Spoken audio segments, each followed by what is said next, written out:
your spirit will be with us as we deliberate, as we plan, as suggestions and recommendations are made for the good of the people of Trinidad and Tobago. Father God, continue to strengthen and guide us in our path forward. In this we pray in the name of your blessed Son, Jesus Christ our Lord. Amen. Thank you very much. Thank you very much, Principal Lewis Lee of the Anglican Church.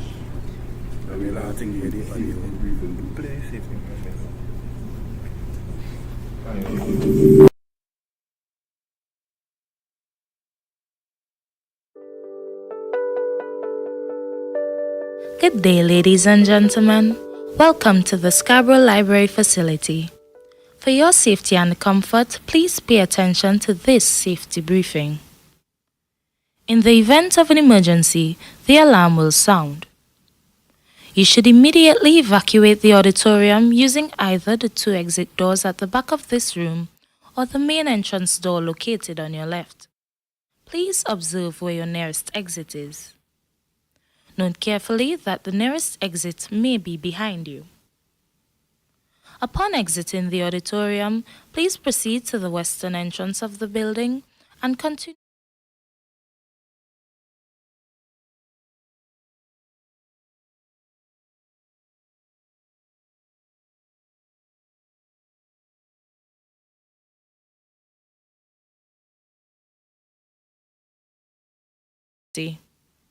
Additionally, for your convenience, to locate both male and female washrooms, please use the back exits and proceed left down the corridor. You will then see the male and female washrooms on your right. Do enjoy your proceedings.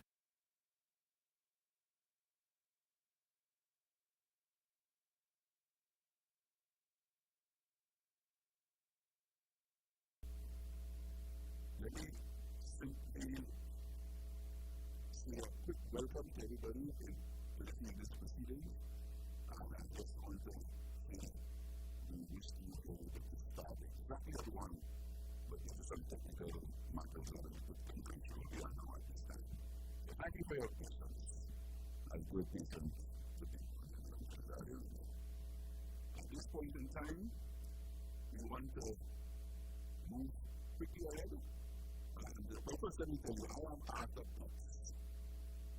Potts, and I'm the director of the study, and I'm also from the University of Maryland, function as associate professor, and the program leader of the Marine Sciences program at the Socioeconomics campus of the University of Maryland. And even more so, Arthur Potts from Kipling, they were going to go to the former administrator for the key things in sport, and more importantly, former member of the Fisheries department. We want to thank you guys for coming out, all our fisher food,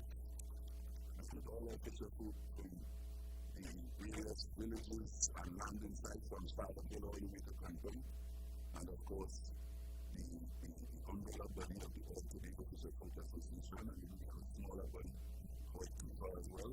But most importantly, our individual fisher folk that comes and joins. We welcome you, and I want to say special welcome to the Honorable Secretary, the Assistant Secretary for the Division of Food Production for Fisheries, and Mr.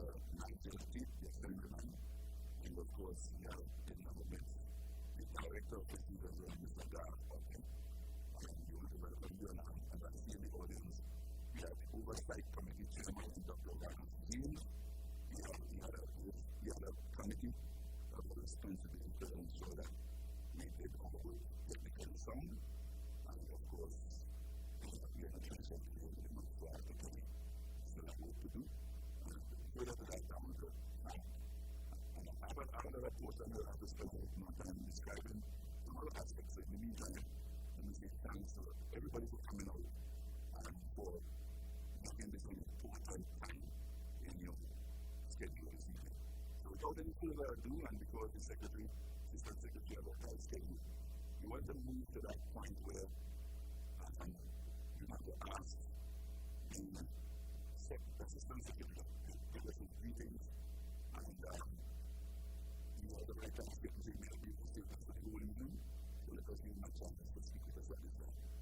This time, Honorable Nigel Assemblyman and Assistant Secretary of Fisheries. Thank you, sir.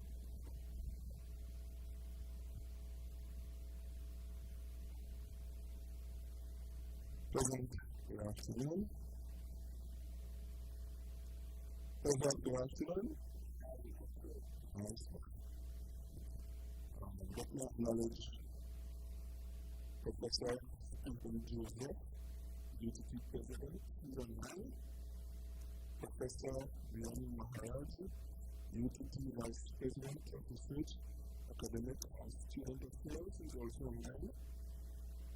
Chairman and members of the Oversight Committee for the Tobago Fishing Livelihoods Study,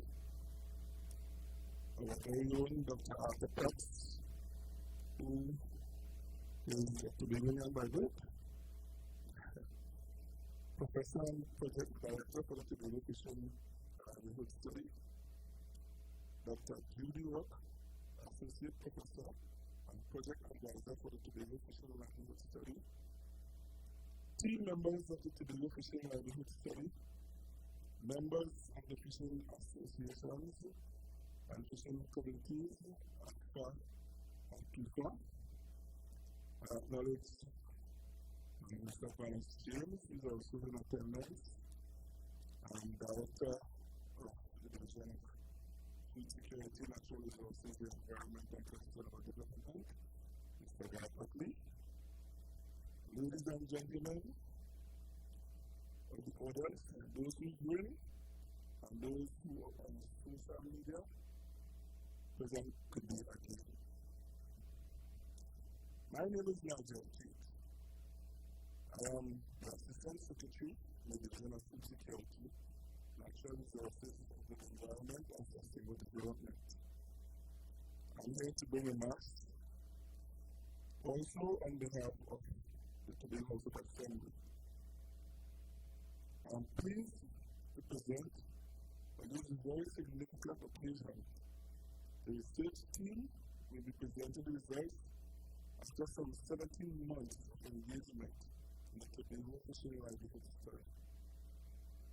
My division has been pleased to be engaged as a partner with Shell Canada Tobago Limited as a sponsor, business community facilities, and the University of Trinidad and Tobago.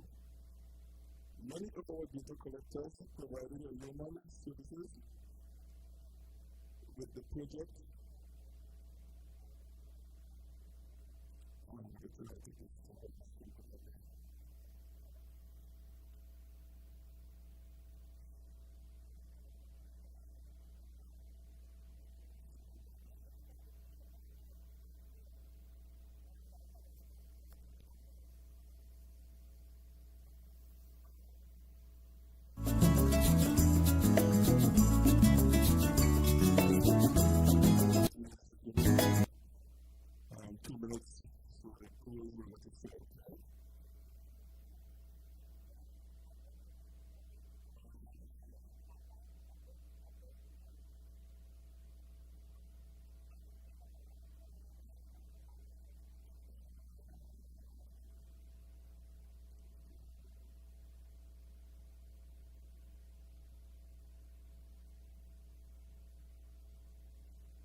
Many of our data collectors provided numerous services within the project.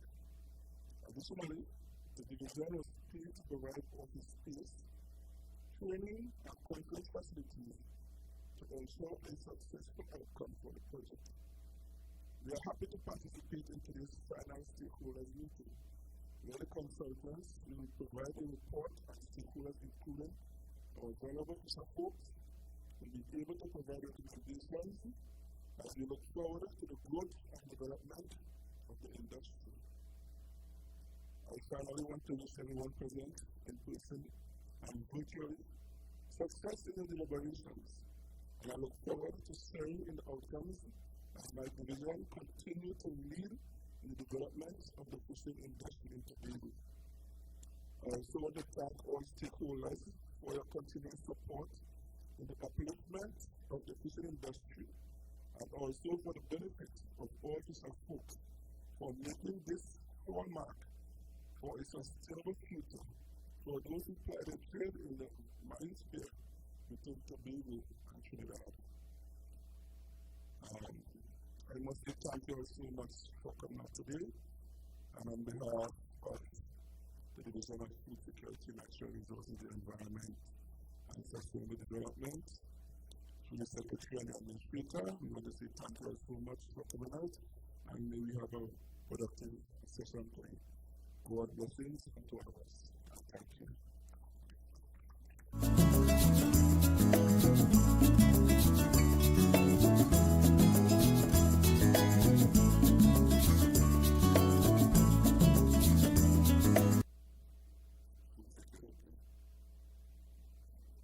Natural resources,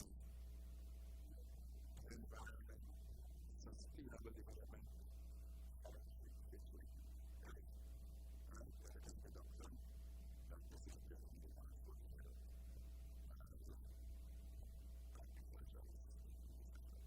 Thank you very much, sir. Thank you very much. The question is,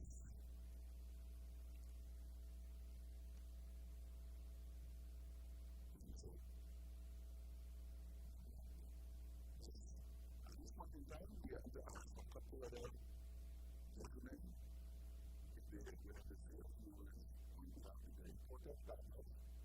We have the Vice President of the Tobago Fishing Livelihoods Association, and we want to call on Mr. Junior Washington, who today represents his president, Mr. Curtis Douglas. He will have you to make his speaker. Mr. Douglas is not available.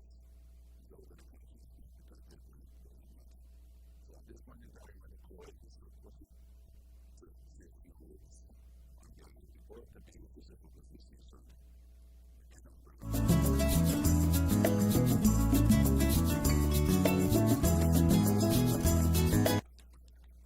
My name is Junior Washington. I'm here.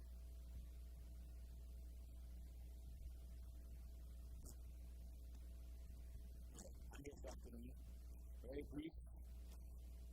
I just can't wait to get this final verdict of this problem. Because the year we've been struggling with this problem with the UNA, but we have found out what to do now. So Dr. Potts, I hope that UTT will give us a direct answer in this afternoon to the board. And Fisher Folk, remember, listen carefully, sit back, and take it in very carefully. Thank you very much.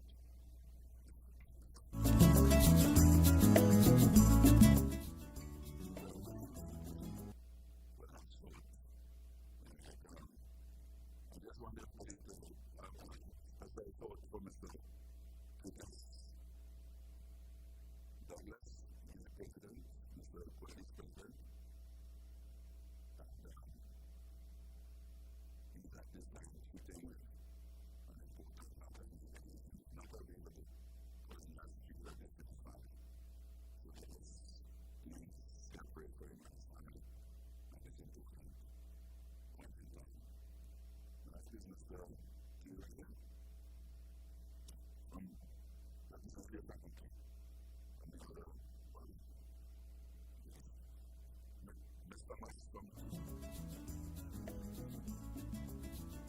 Ladies and gentlemen, today is the 20th and the Tobago Unified Fisher Folk Association, I must make some adjustments to what Dr. Buck said. We are not the little of them. So strike that from the minutes, please. We are representing over 300 plus fishers.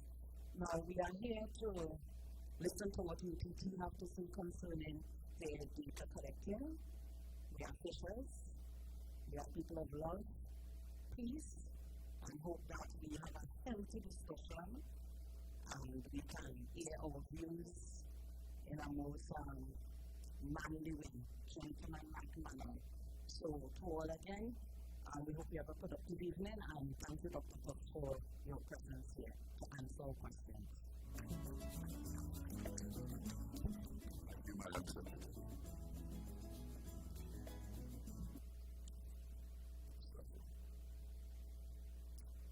Okay, so who are we?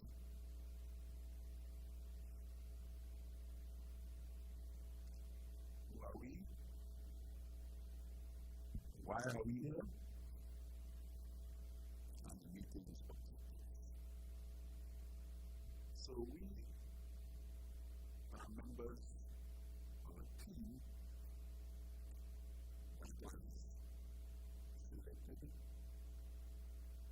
to do some work for Socioeconomics and Tobago Limited, which followed on work that was done by what was called the Fisheries Project, which was the environmental, a social environmental impact study in Tobago, and it was done by a company called BCS out of the United States. They did a study, and at the stakeholder consultation meetings, Fisher Folk made the point that more needed to be done and said about the fishing industry. And of course, the Socioeconomics and Tobago Limited, along with BCS, agreed that this was required, and this team of researchers, which I think we were selected to be involved with this study, this Tobago Fishing Livelihoods Study. And it includes a few members are here, and it's one thing to see who they are. We have Dr. Judy Rock. Dr. Judy Rock, Dr. Judy Rock is an associate professor University of Trinidad and Tobago, and formerly an employee at the Institute of Marine Affairs, where she led all the research work that I was involved with. He was the leader, and of course, moved on with the new University of Trinidad and Tobago, worked initially in the Marine Sciences units, and then, of course, now fully involved with the Education Department at UTT. But I've never given up her marine sciences and fisheries side of work. So she continued to work in that area as well. And it's important to point out you're a candidate teacher, and therefore a very important member of the advice on this study. We have another important, a couple of important persons here. We have Dr. Frederica Dare, who is here with us. Dr. Dare, could you please stand? Dr. Dare is a consultant responsible for helping us with the qualitative aspects of the study.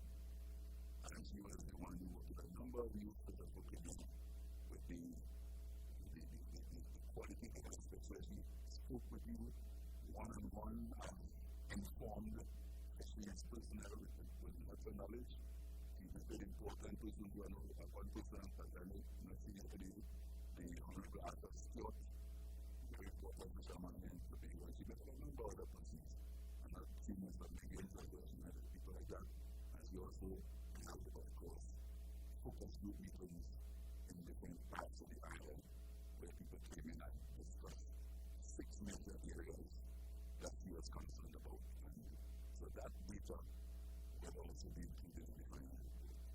We also have in the room here with us the project manager in Tobago here, and one of the supervisors. We have Mr. Javon Judy at the back. Javon, can you just show that one was a project manager and become a round of applause. have Mr. William John, who is the supervisor. We also have some very important personnel as well, but before we get into those, the chairman of the oversight committee, everybody knows him, Dr. James, he's sitting in the back there, Dr. James, and he is that oversight committee to ensure all technical work is done properly. We also have our most important data collectors. We have a number of them in the room. I don't like to call names because there's so many that stand so that people see that you are some of the persons that is collecting our data. Some of the data collectors, please. Is that how it's done? Yes. See some of the names. Right. Without these very important persons, a lot of the, well, none of the work we needed from the fisher folk or their families would have been available to us. They did very good work utilizing advanced technology, of course. We had certain tablets that we were trained to use to upload the data and something very good. And of course, all the other persons in here that supported these people and supported the project. We thank you for being here personally. And I've seen my former director of Fisheries, Mr. Tobago, and thank you for being here, and of course, my former technical officer of the agriculture and the administrator and chief administrator, Mr. Jerry Thomas, now on both of you at different levels. Thank you guys for sharing up the details. Everybody, thank you very much for being here. Now,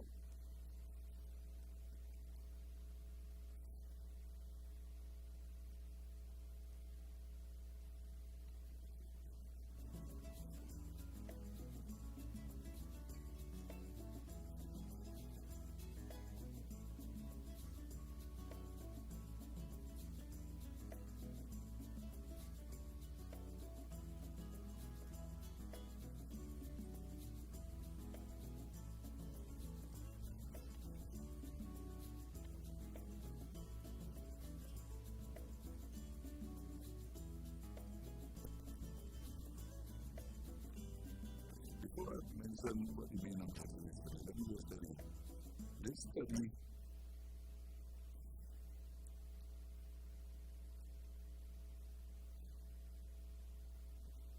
is trying to bring up the objectives.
Thanks very much again, and welcome to everyone who is here this afternoon. Dr. Patson has been asking to speak. So I will continue from this point. So Dr. Potts has already indicated that we have sponsorship for this project, the Tobago Fishing Livelihoods Study from Shell Trinidad and Tobago Limited. As a result of their work in the North Coast Marine Area 4 and the Block 22 associated with the Colibri Project. Study lasted from September 2022 to here, August 2024. We worked in partnership, of course, with the Department of Marine Resources and Fisheries, who allowed us meeting space, printing, many other technical support, and we really appreciated Mr. Tate and the director's work in contributing to the success of this study.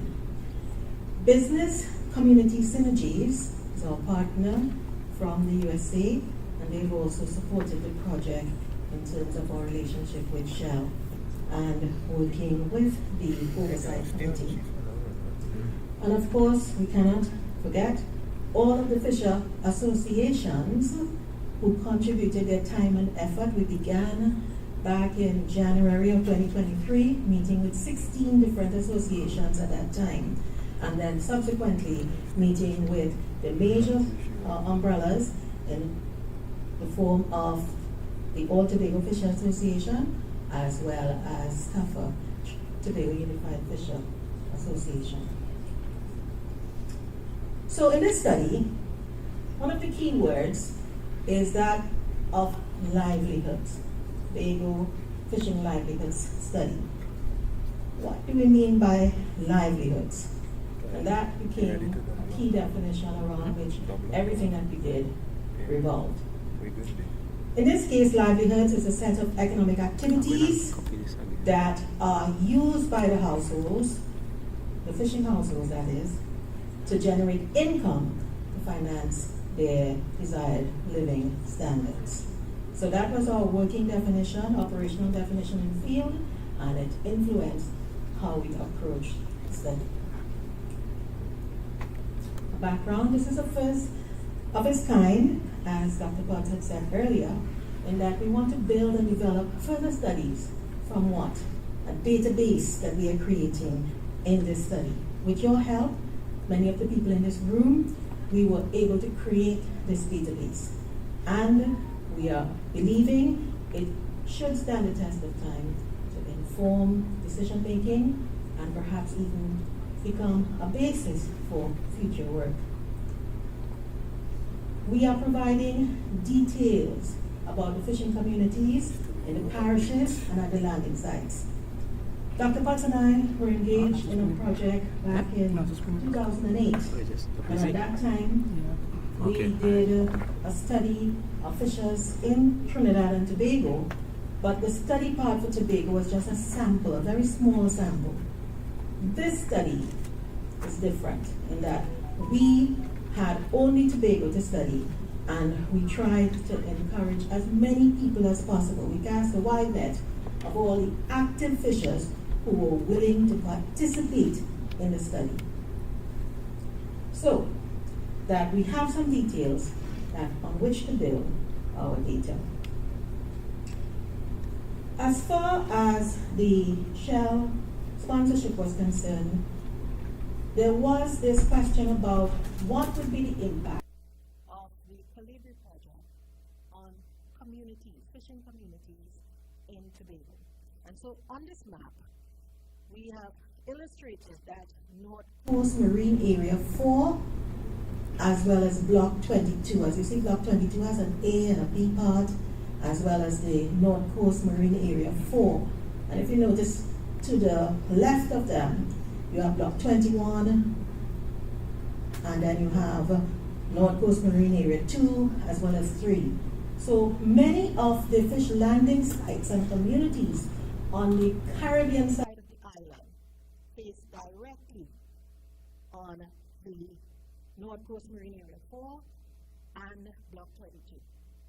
There are other of the communities and landing sites that face the Atlantic Ocean, which is down towards the south. Okay, so in our study, in our report, when we eventually publish it and share it with you, you will see many of our tables containing a separation between the Caribbean coast and the Atlantic coast. On this map, it's very tiny, but by the placement of the words on the map, you can see many of the landing sites, many of them on that Caribbean coast, fewer of them on the southern Atlantic coast.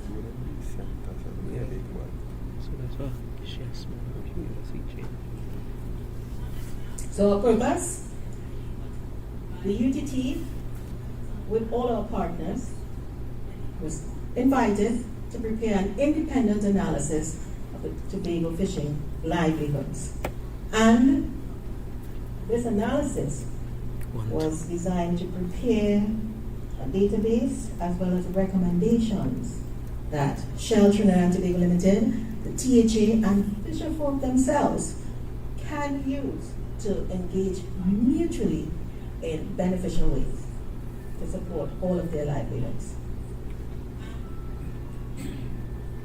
There were 6 specific objectives that Dr. Potts had alluded to earlier. I've highlighted some of the keywords. The first is that baseline assessment, creating a database. Then we had to map the value chain.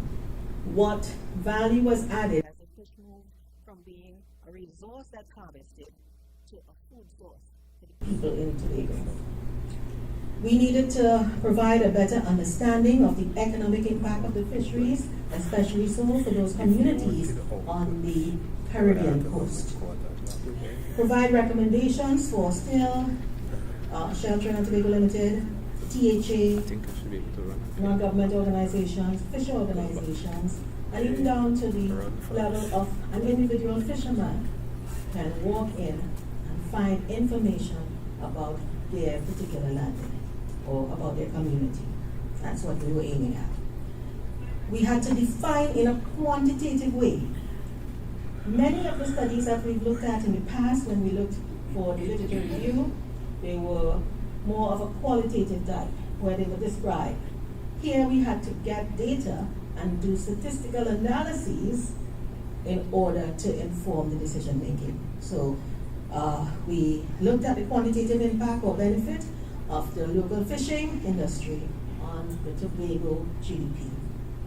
Finally, to develop long-term strategy for Shell's community investment in Tobago. We are thinking that there are other benefits as well, THA, as well as the individual groups and societies within the fisher communities who would benefit and who would see this data and use it to help them with their decision making. So, how did we do it? We had, first of all, to develop 4 data collection instruments. Questionnaires, and so on. Those of you that we've approached and who are willing to participate in it would know that we came to you, for example, at the landing sites and asked for information about the amount, type of fish landed, and the species. Then we did the socioeconomic main survey, where based on that frame of 337 of the vessels that were willing to participate, we then approached their households. Of those, we had 277 households who were willing to be interviewed. It was a rather long interview, and we really did appreciate all the help we got as people answered all of our questions, or most of the questions. I can tell you something like age was one of those that wasn't answered. But, so the socio main survey, I'll tell you more as I go along. Then there was a demographic survey where we looked at each individual household and asked some more questions. Finally, the value chain survey, where we engaged with 60 businesses, visiting them 3 times, and collecting data for analysis.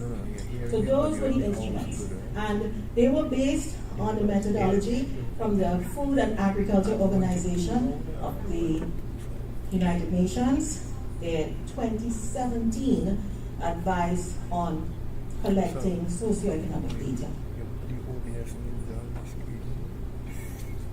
Something else that stood out in this study and showed our difference in approach was the use of the computer-assisted personal interviews, the CAPI software, where there would be face-to-face interviews using a digital device.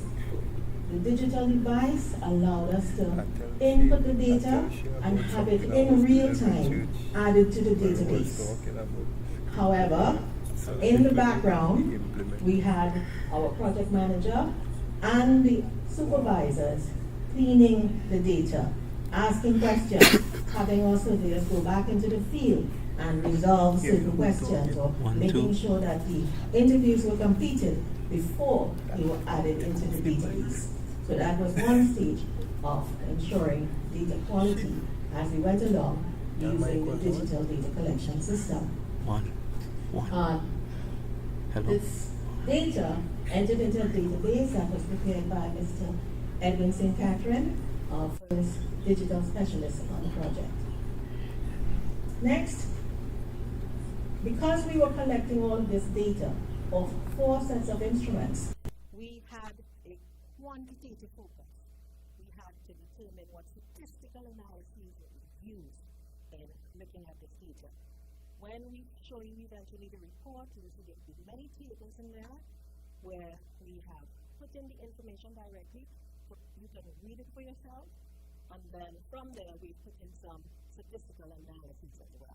We'll show you some samples of it. We don't have time to go through all 175 pages this evening.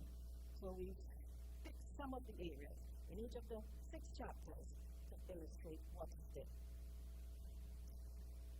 Finally, there was a quantitative collection of data because we believe that these statistics needed to be interpreted, and there is where our colleague, Dr. Dare,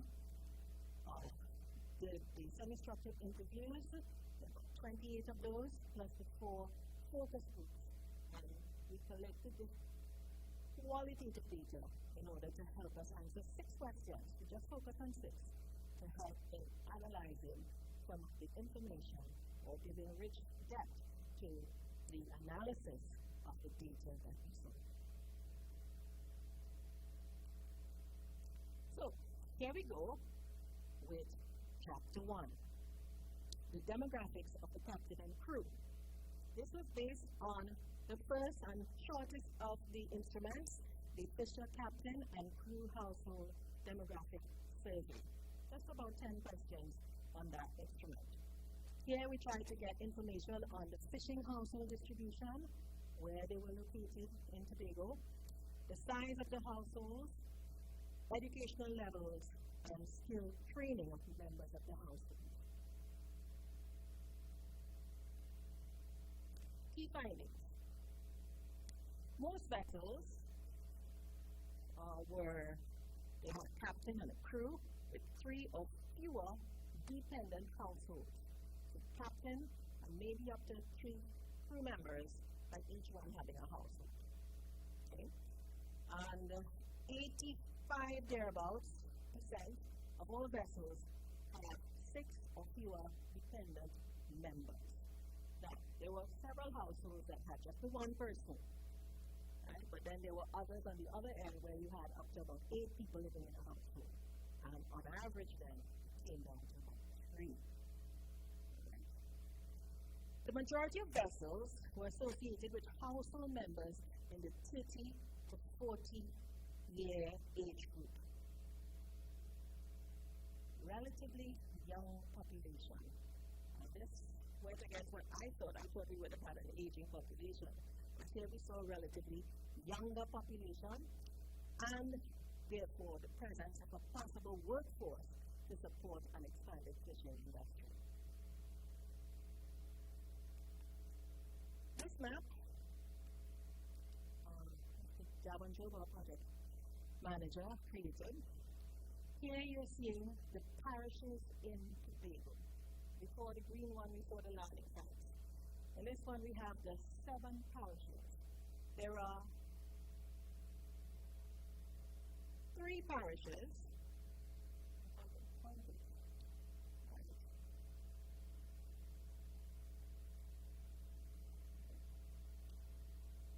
Okay.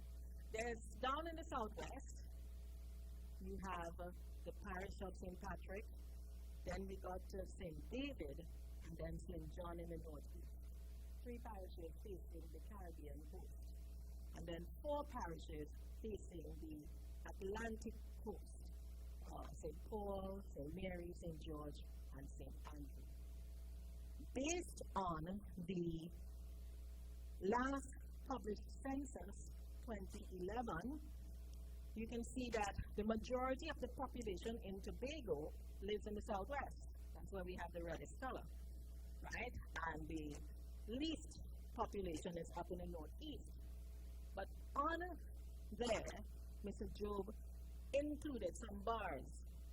The bars show where you have most of the boats or fishing vessels.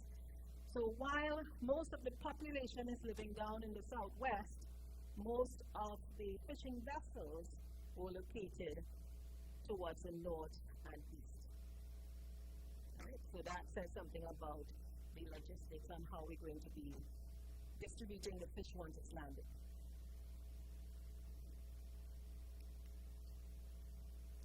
By pie chart, you can see again the 3 parishes that we consider the Caribbean coast in red, St. Patrick, St. David, and St. John, by the number of vessels in those parishes, compared to those that face the Atlantic coast, George, Mary, Andrew, and Paul. So Paul is behaving somewhat like a Caribbean coast with its larger numbers, right? And David is behaving something like a south coast, one of those Atlantic Ocean and having fewer people there, vessels operating.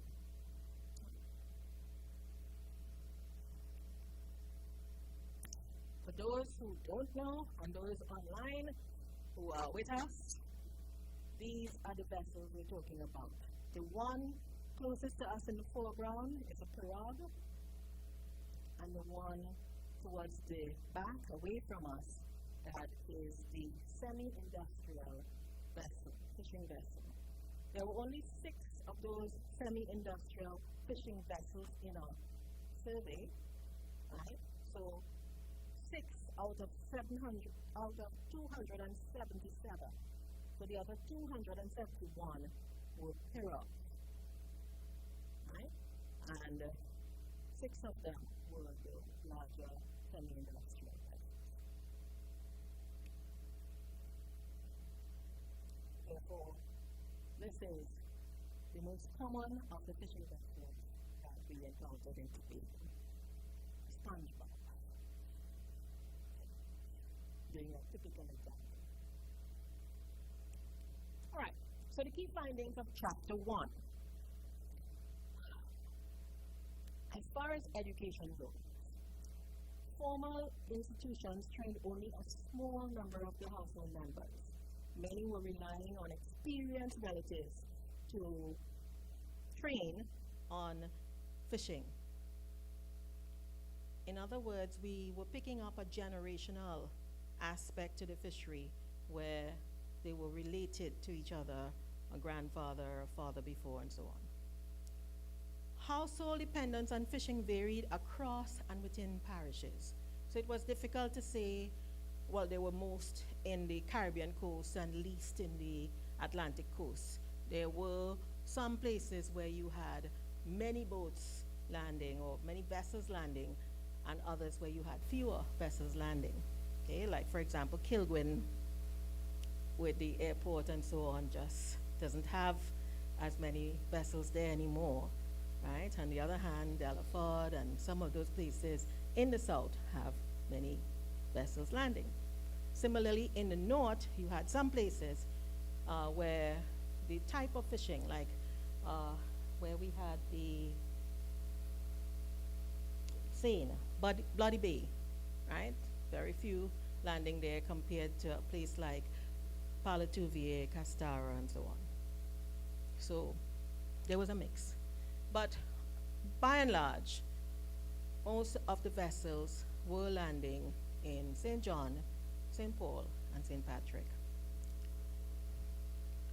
42% of the vessels depended on fishing for over 80% of their household income. So there were some vessels in there, let's say 40 to 60%, that depended on less than 80%. But from what we saw, 42% were depending for more than 80% from fishing for their livelihood. This is an example of one of the tables that we have in the report, several of them, and this being the first, showing the mean household size by parish. And as I told you, what we've done is we've separated it into the Atlantic coast and the Caribbean coast parishes. When we do landing sites, it's the same thing, we just separated them off. But if you look at the numbers, you see again where they're relatively coming up to the same mean size, right? About 3, perhaps 4 people in a household.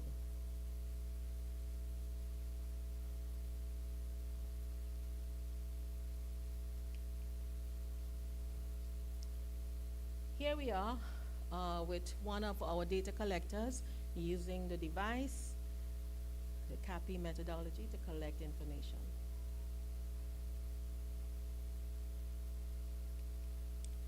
On we go to Chapter 2, Socioeconomics of Vessel Owners, Captains and Crew, based on the second of our instruments, the Tobago Fisher Main Socioeconomic Survey developed in 2023. In this one, we got responses from those vessels where they were active in the fishery at the time and they were willing to participate in the survey. Here we have the 277 households of the vessel operators. Thank you, sir. With the owners and captain, and we connected with them during August 2023 to March 2024. We asked information on the distribution of the vessels. Where were they? Where were the respondents resident? We looked at record-keeping practices, owner engagement or employment on the vessel as well as onshore, the fishing effort, employment practices, and the distribution channels for the first sale of the fish. When the fish comes off the boat, what happens to it? The first sale.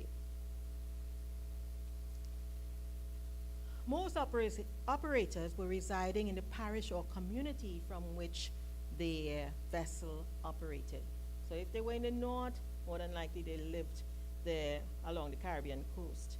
Those in the south, if they were there, most likely they were operating at one or more ports, but in the Atlantic facing coast. More than 70% of the operators were owners. In other words, the fishery was creating self-employment for over 70% of the people on the boats, on the vessels. Employment on the vessels then was closely associated with engaging onshore, because if you were self-employed on your vessel, then you had to do things to prepare for the trip, and then after the trip you had to prepare for the next trip, and even in the sale sometimes of the fish. So those who were engaged on the vessel were more than likely also engaged in some form of associated activity onshore. All types of vessels, and by that, remember we said there were just 2 types, the semi-industrial and the pirogues. In both instances, they displayed similar habits in that they were keeping inadequate records. Only 10% or 27 vessels reported that they kept complete records. They treated it as a business, and therefore they had every record of all their costs, all their investments, all their payments, and also all their revenues. Right? So everything was there. There are others who said, we keep receipts. We sell to a wholesaler and we have a receipt, so we have a sense of it. And then there are others who said, well, we write something down. And others who said, we are disappointed with not getting the rebate, so we're not bothering with that. All right? So we did have a range of reactions to why the record keeping was inadequate. However, we also encountered the traditional approach where there's a share system. 1/3 being after expenses, 1/3 for the boat, the net, and other equipment, 1/3 for the owner, and 1/3 for those working on the vessel. Right? So that this system was something that was informal, but it worked. Traditional approach to how they were keeping their records. The average vessel made 4 trips per week. And this is important. It's going to show up later when we get to chapter 4 and chapter 5 when we're doing its statistical analyses. The pirogue spent about 5% more time at sea compared to the semi-industrials, but basically there was not much of a difference in the effort between the two types. The fishery was dominated therefore by the small owner-operated pirogues, and they were employing 3 or fewer persons. Of course, there's not much space on the vessel for much more. The main distribution channel, when the fish came off the vessel, most of it was sold directly, or I should say 40% was sold directly to customers. Wholesalers accounted for 36% of the sales of the vessel directly, and then there were the 24% that made up alternatives. In there, we put in the 7% who didn't sell the catch.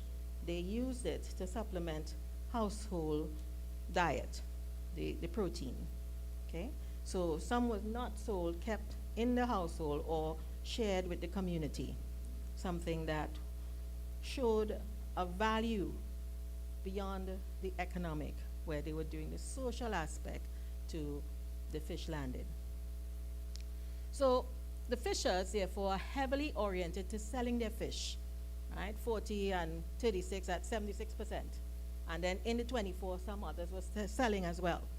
So most were engaged in an economic activity, but they had informal record keeping. Here's another of the table showing about 10% keeping complete set of records and accounts of what they were doing. Some who had informal records through the orders that they sold to wholesalers and so. Others who just wrote something down. And then 66% said, too tired when I got off the boat. Can't be bothered. I don't have somebody to help me. Right? And that will feature later when we come up to a suggestion, a recommendation on what we can do about this state of record keeping.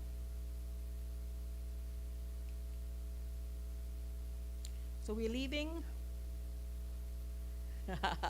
He's identified, Zumbi. All right. We're leaving this chapter, and we're going on to chapter 3. In chapter 3, the fish catch and fishing productivity. Now this one is a really statistical chapter. Many tables, and we were working towards finding out the catch per unit effort. Right, so we'll talk a little more about that. So the information here was the fish catch data collection at fish landing sites. So this is where we came to the landing sites. We had many of our data collectors coming to the landing sites and asking the questions about what type of fish, what quantity, what is the selling price.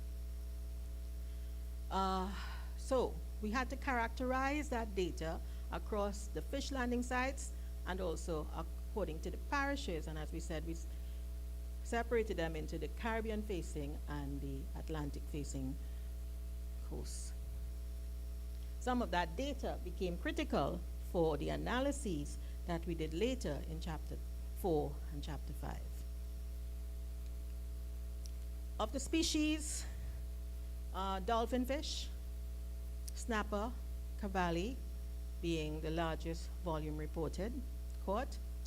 And then we come to the first of those statistical definitions. That's catch per unit effort. In this case, it's catch per hour, right? So we looked at all of the reports of dolphin fish, and we brought it down to what was the catch per hour for all of the fishers involved in this survey, right? So the average. And in this case, dolphin fish was at 11 pounds being caught per hour, plumhead at 6.2, snapper at 4.3, blackfin tuna at 4.2, and amber, cavalli, and cavalli being the lowest at 3.9 or 4 pounds per hour to catch. Okay, so you get a sense that the dolphin fish was more lucrative, right, as against the amber, cavalli, and there was a greater effort needed to catch fewer pounds. Lambo, Palatuvier, Scarborough, Castara, Colan were among the sites with the highest catch per hour for specific species. Again, it varied. There were some species which were more important at some landing sites, and others were less so important at those sites. So it varied across the landing sites and the parishes. The higher real productivity is at a landing site meant that there was a value productivity and a greater prospect of being profitable. We had the most frequently used fishing method was trolling, but overall, the methods used tended to yield low catch rates per hour. A lot of effort being expended for fewer pounds. Something that we found out though, over the course of the 12 months, was that the price remained relatively stable, varying slightly between 25 to 30, 35 thereabouts, but relatively stable. And it seemed to be contributing to the general food price stability in Tobago. So the fishery has a contribution to the prices of food in Tobago, helping to keep that price down, price inflation for food. So policy should be introduced so that we have that long-term development of the fishery in order to capitalize on this gain of having stable food prices. Technologies, for example, could be introduced to improve how the operators catch, or perhaps increase the catch rate per hour.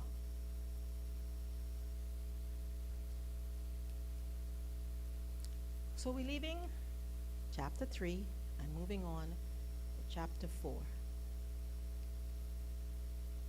The fisheries economics. Now, this one follows up on the second of the instruments. We're looking here only at sections 5 and 6, where we ask questions about revenues, costs, net earnings, and margins of the vessels. Okay, and some of the data that we had in chapter 3 was feeding into the statistics that we were generating for sections 5 and 6 data. This is what we found. Collectively, among the fishers, the industry can generate $1.2 billion in annualized gross sales.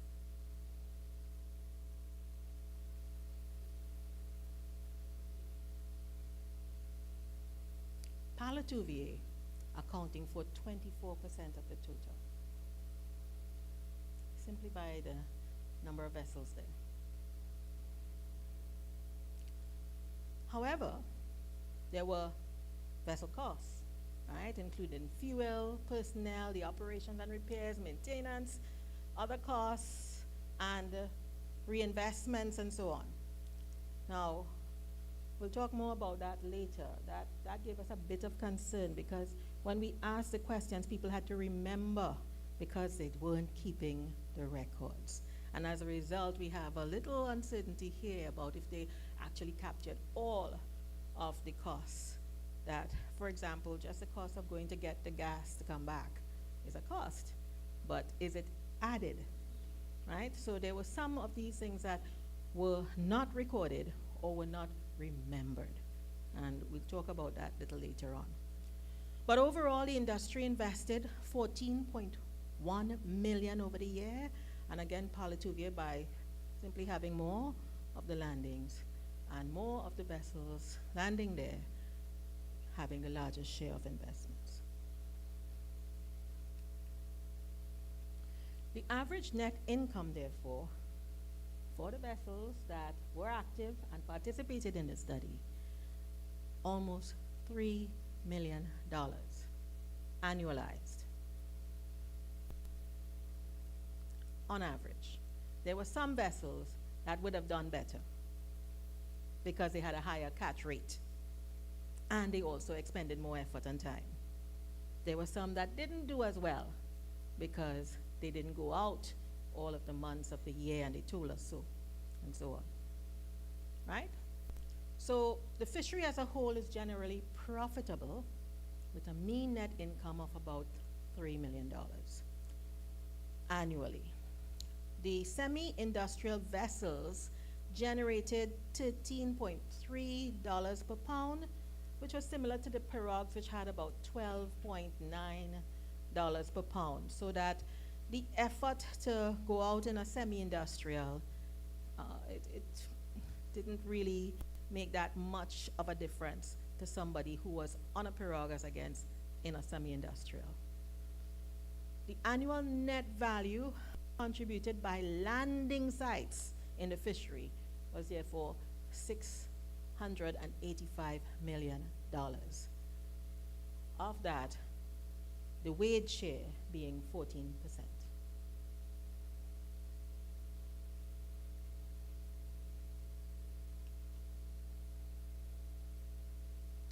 The income is distributed heavily in favor of the owner, because remember we said the share system, right?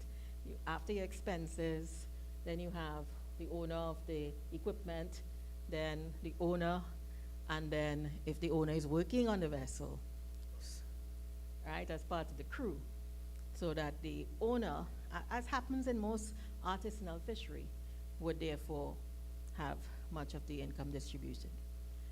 The fisheries, therefore, they are not yet highly commercialized, in that we know that the effort could be greater.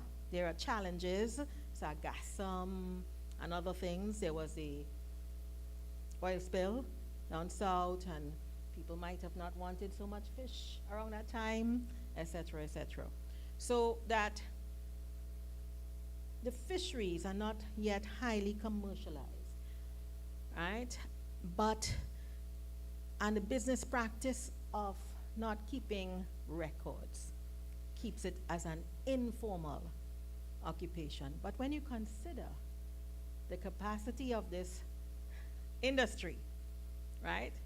As we said, there were some people, 10% of them, who saw it and were keeping adequate business records.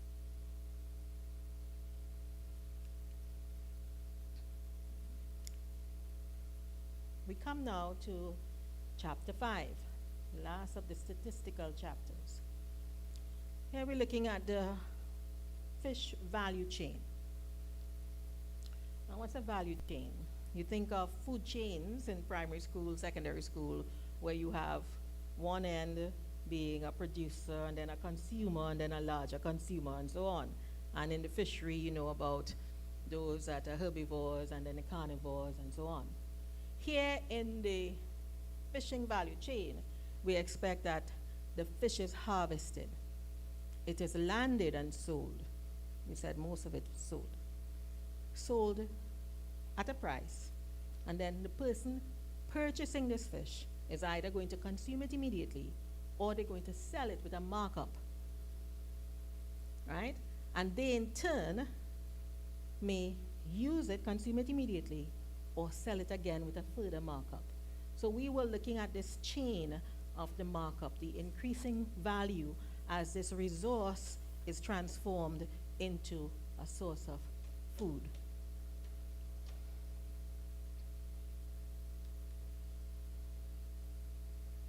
Here she is waiting to purchase.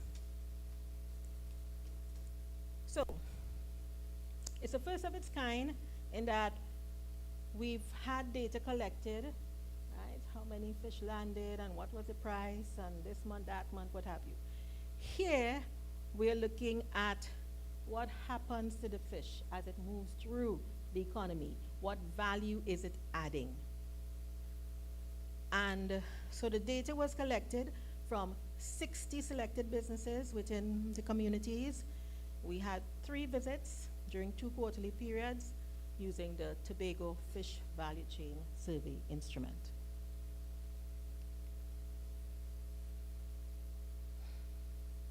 A value chain represents success and sustainability for jobs, incomes, livelihoods of the people involved in the fisheries.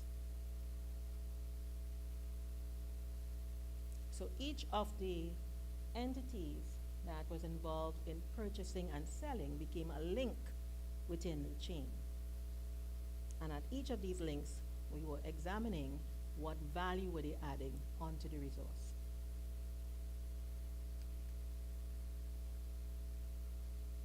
Here, the value added per pound of fish created, right? You have the price which the fisher is prepared to sell the fish at on landing, and then people coming to purchase this fish. The average of all of these prices on landing, $29.40. And of course, there would be times when they were more or less. We talked about the quarter with Christmas, when you have other varieties of proteins available, and then the quarter with Easter, when you have more of a traditional fish meal. All right, so that in between there you got an average. The average value added in fish harvesting, $12.40 per pound.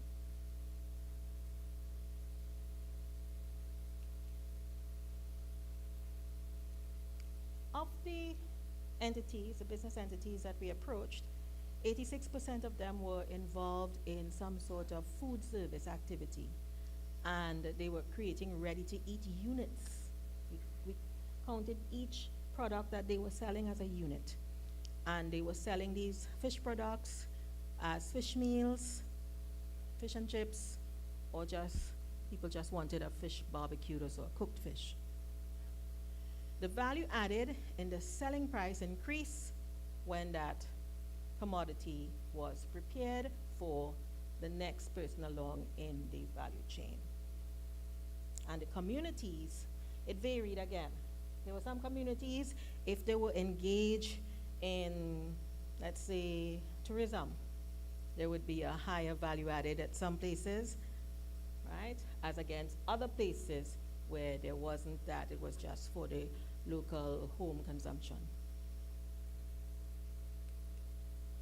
Frozen fish had a value added of $11.80 at the establishments we visited. So, what can we get out of this? Policymakers could support the development of the links, the various entities that were adding value. And one of the greatest values we found was when the fish was sold, and eventually the final selling price was a restaurant and a hotel, where they could get up to $95 added to the value of the fish that they bought.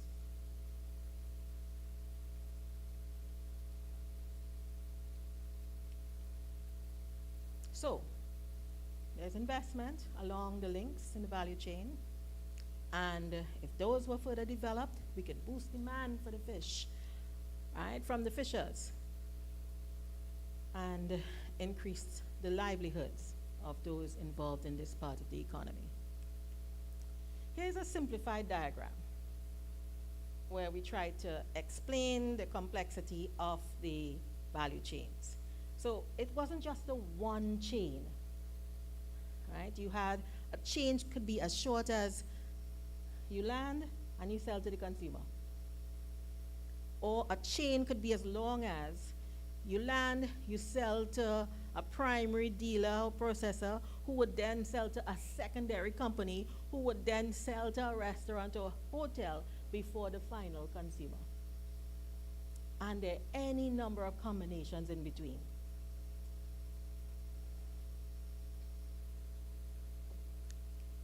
This is what it looks like, illustrating the complexity of the situation.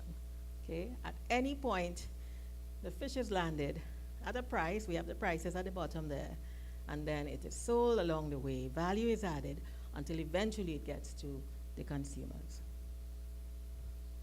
But there are many different pathways to getting to the consumer. And each of those links represent a place for investment and development, increasing demand, increasing activity.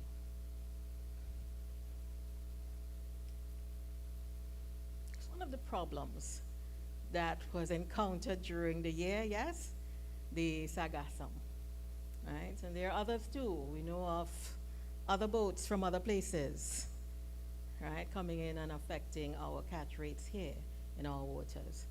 And several others were happening during the course of our monitoring.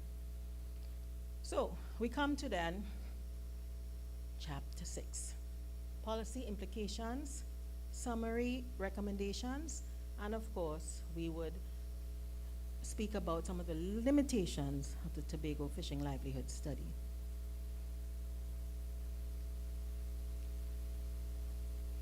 First up, because remember in chapter 1 we talked about education and training. So here we're putting a focus on education and training of households who are dependent upon fishing for a livelihood. We are proposing that a Tobago Fish Harvesters Certification Board be established, with people on the board being the Division of Marine Resources and Fisheries, the CSO in Tobago, fisheries representative bodies and associations, corporate sponsors like Shell, and other community-based organizations having representatives on this board.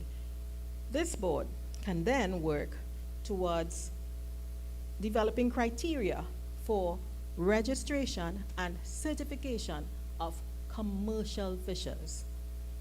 If we believe that this entity, this economic activity could generate $1.2 billion worth of revenue on average on a year, annualized, then we have to consider professionalizing some of the activities, right? We were told, for instance, in a couple of the semi-structured interviews that there were some people who were going out on boats and couldn't swim. Yeah? Or had difficulty with the sea, but they were employed.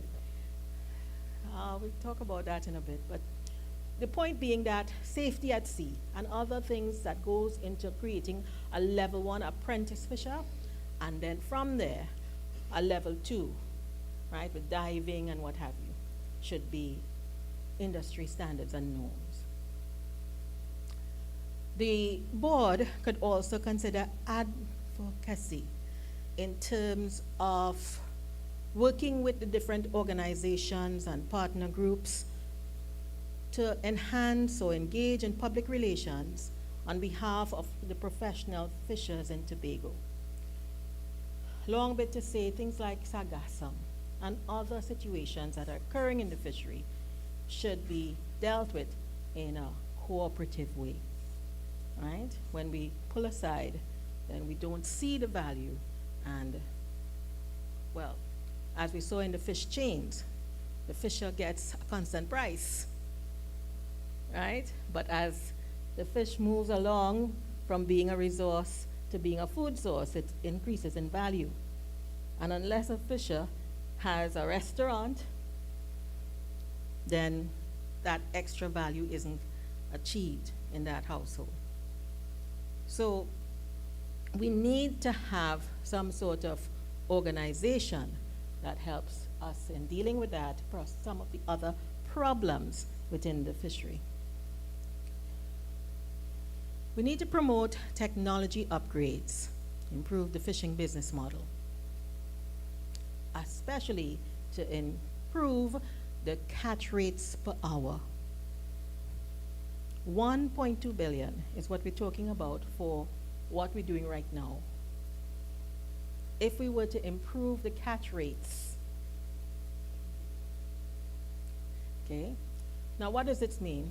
We have to develop a research program and identify the range of technology issues that are impacting the fishery. Start working on solutions to some of those. There are low-hanging fruits that we could easily solve.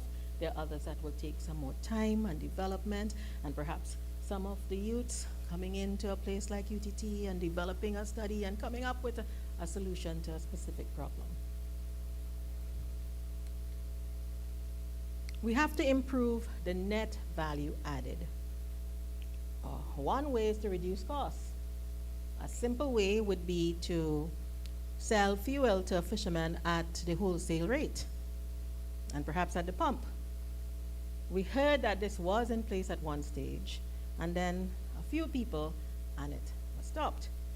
But is it that we need to have everyone being affected by the actions of a few? Can we work on solutions? And again, that board could help us in working out the solutions to these kind of problems.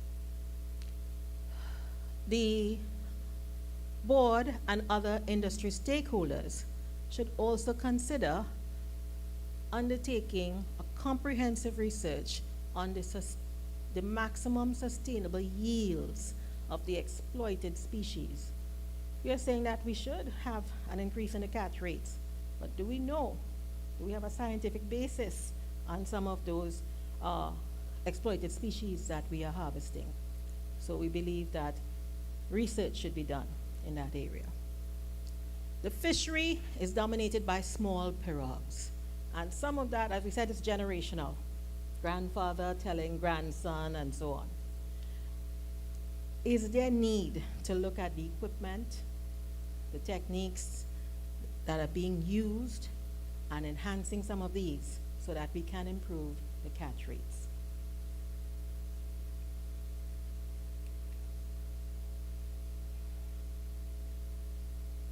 We know, and we can now identify with the methodology that this study has developed, we can identify links within the value chain and see where the value is most added, and what can we do to improve some of the weaker links, what can we do to enhance some of the stronger links, right? So policymakers should take active steps to boost activity at these links.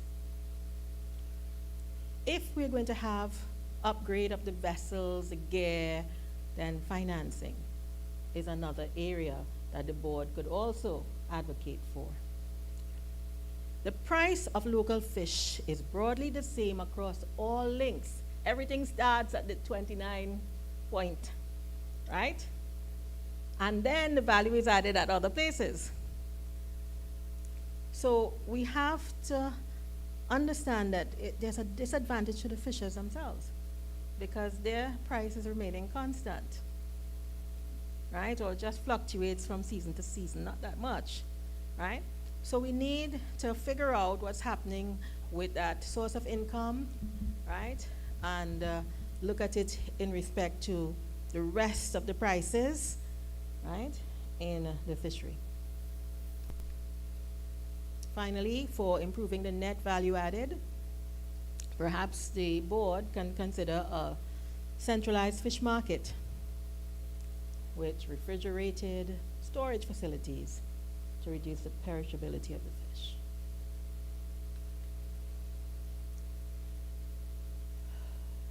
We come to another aspect of the recommendations, which is continued data collection and other policy directions. For instance, we're thinking that there's need for an upgrade of the official fisheries data collection. We use the CAPI device. It seemed to have worked. It is instant. The data is there. You just need the back room where you need to clean that data as it comes in. All right? So we think that this upgrade is necessary, and it would create more data that people can make informed decisions about their catch rates and more effort that they should be using and so on. All right? We have also an underestimation of the industry earnings. People are still looking at it as a traditional, after work I go and I catch a few fish and I come home and I have a little dinner. We have shown you that this is a business, a very serious business with quite a lot of potential. Therefore, we believe that the communities where we have fishing should have increased public investment in roads, transport, training systems, right? And other social infrastructure. So we have provided policymakers with a comprehensive picture of the state of the industry that goes beyond just they catch this fish, this species, this amount at this price. We're now telling you that there are linkages as well. We're telling you that you have to look more into statistics, such as the catch per unit effort, to help guide in the decision making. And that the industry has the potential to increase livelihoods for the fishers as well as for the communities. We think that there should be a repeat of this type of study at least once every 3 years. It shouldn't be just a one-off, right? There should be, again, this concerted effort to collect the data. We might need to collect every single household, but we need to monitor what's happening so we can make informed decisions. Future studies could explore other aspects which were outside of our mandate for this study. We didn't look at poverty reduction, nutrition, all right, and good governance, for example, but those are areas that we believe should be looked at and addressed in future studies. The increased attention should be given to knowledge gaps, right, such as the potential for forward and backward linkages within the industry.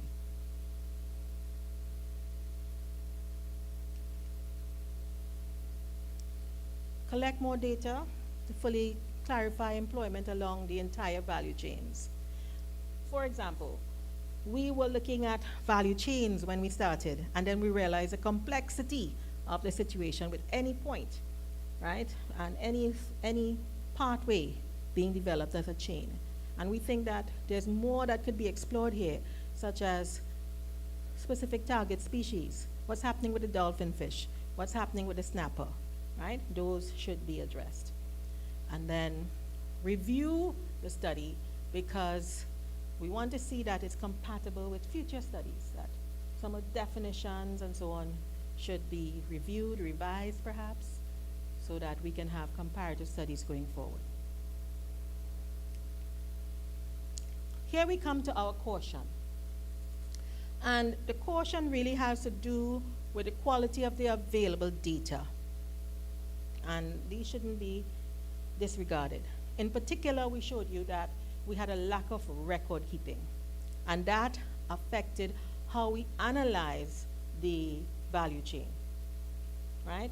We didn't have exactly what was being the cost of operations, for instance, or investments for that matter, so that calculating gross value added and net value added became a challenge. If we had more of that type of data, which did not depend upon remembering but on actual records, then we'd be better able to look at some of these value chain statistics.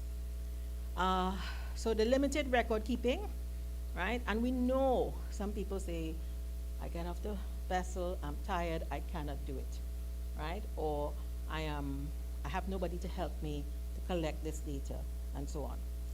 Or I don't have a reason why I want to collect this data, they don't give me a rebate, etc.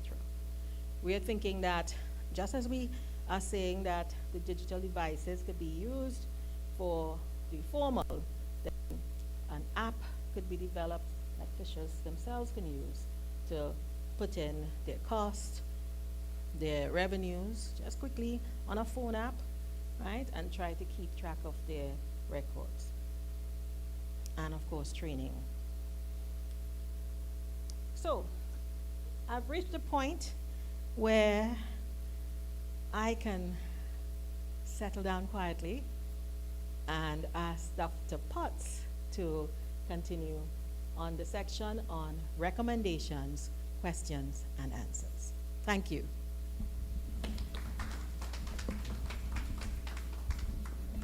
I want to thank Dr. Rock immensely for such a, with good oratory skills and for delivering the report in a very succinct and I hope easy to understand manner.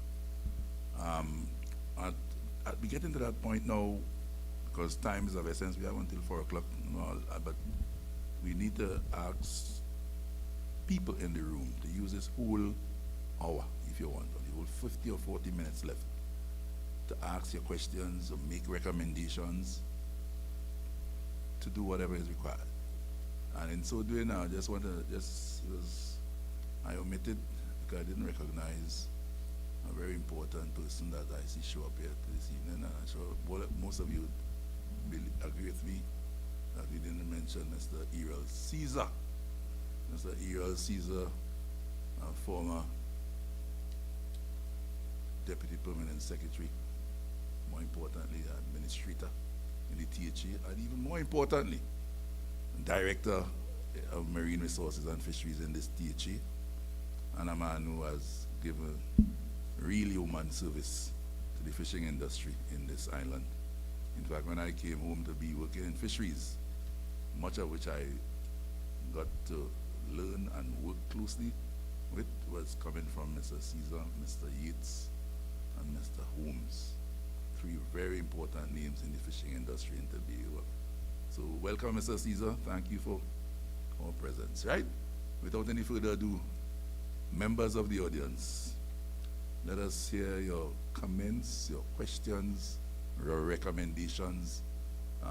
We attempted to give you some recommendations as well. Of course, the study will take what you provide us today for us to go back and add to, especially chapter 6, add information in there from what you say today, and we will complete this document hopefully by the end of this month, at which point in time copies will be available, of course, for you to be able to read again. And of course, we are, with God still providing breath and life, hopefully all members here will still be involved working in this space and could help continue to answer questions and provide support. All right, so thank you very much, and the floor is open. Yes. Brother Jamesy, finger up first. All right. Good afternoon, everyone. My name is James Chapman. I enjoy the information that the doctor gave us, but whilst listening to her and with data of the different species of fish, on the western end, I'm concerned about the flying fish. I haven't seen no data on that because that is a wonderful industry to the people on that end, right? And the next thing too, I haven't seen any data concerning, because you know you like to encourage trade. I've not seen any data concerning mechanics within fixing engine within, because you see the industry, the fishing industry is very lucrative and profitable. So training for young people to pick up that trade to continue to keep the fishing industry going. Thank you. Thank you very much, Mr. James. Regarding your first point, we do have information on the flying fish. It wasn't as large as the others, so that's why I didn't put it up, but it's in the report. And we have all the landing sites by each species, by which landing sites lands them, the total amount, the total value. So it's in the report.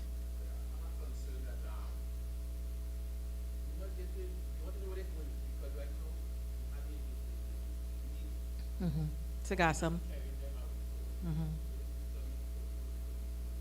Right. So that was outside of our remit in terms of the biology part of it.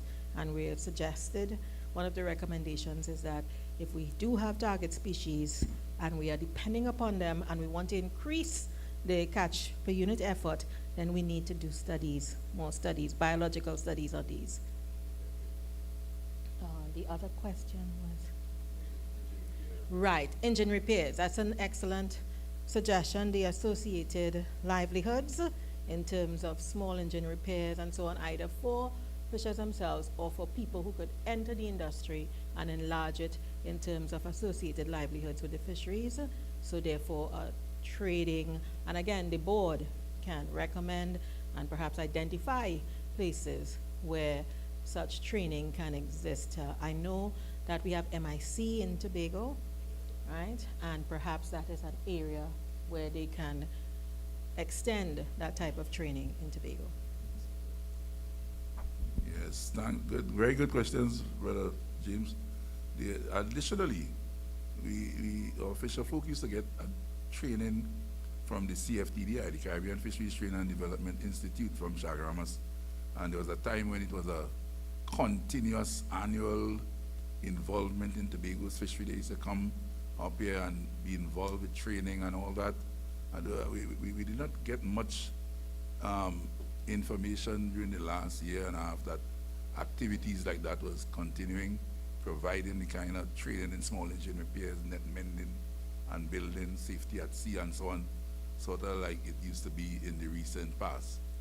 There was also a movement in about 2006 about where THA itself, with Japanese JICA support, had built a training center in Buku on about 3/4 acres of land. I think the building is still there. It has bunkers for 8 beds and so on, and space to bring boat in and do boat repair, build and training and all that sort of thing. It's one of the areas we were hoping that maybe the present THA could look at to help enhance the kind of facility required for training. And the same board that Dr. Rock mentioned, that's why we say it is more than just letting the THA do what they want, but they could get that support with that industry, government, fisher folk involved board that will be responsible for the fishing industry as a serious matter. Because lots of what we see happening in this country, once you have a properly run board with people who are recognized and considered important in society, things happen, as opposed to leaving the division to suffer as part of a general government thing alone. It can be assisted, and that's why that recommendation came from our side, and hopefully it's going to satisfy your concerns. Yes? Good afternoon. My name is Len Carrington, Palatuve. Yes. I just want to further stress the importance of data collection. This data collection issue has been an issue for as long as I can remember. And as the report, as the doctor has just pointed out, that there is still lack of data with which to make proper planning, either from government or other support institutions. So I suggesting that data collection should be a job, maybe paid by the THA, to be operating on every fishing port in Tobago, every landing port. So that's my recommendation, and we must put more emphasis, because it's nice creating an app where a fisherman could think, but as you just said, when a man hungry and tired and he come in, he have much time with that data, unless he's a real conscientious guy, you know what I mean? So we need that kind of help. So I suggesting or recommending that this could be a job paid for by the THA. That's how we have you have people cleaning the beach every day. We could have a data collector who can, maybe it doesn't have to restrict to one port. Maybe you might have 2 close ports, maybe like Bloody Bay and Baldy Bay. So you could have one person, you understand, coordinating with the fishermen. And that is a professional work. And to leave that on the fishermen alone, it might take the next 50 years, and we still ain't gonna get to that point that you was articulating it. Thank you. Thank you very much for that point. I have to recognize that we did get help from the director of the Department of Marine Resources and Fisheries, where they do have data collectors. We suggest, however, that there could be many more of them, and we also suggest that the digital data collection is important because right now they're still on paper, and to get them to the point where they are digital so that the data goes immediately into a database to be cleaned in the back room, but that we can then do something with the data. It's not good to just keep it on paper. It has to go into a database, cleaned, and then be usable for decision making. Yeah. Yes, and additionally, we hope that the data collection system could include data collected on weekends and public holidays as well.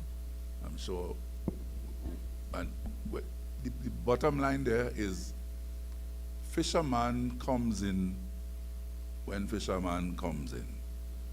And if data collectors work from the communities where they live and their uncle and their daddy and whoever, they know he is coming out and they'll be there to get the data collected. And if they have these tablets that we had, they got very good at it, very good, they worked well with them.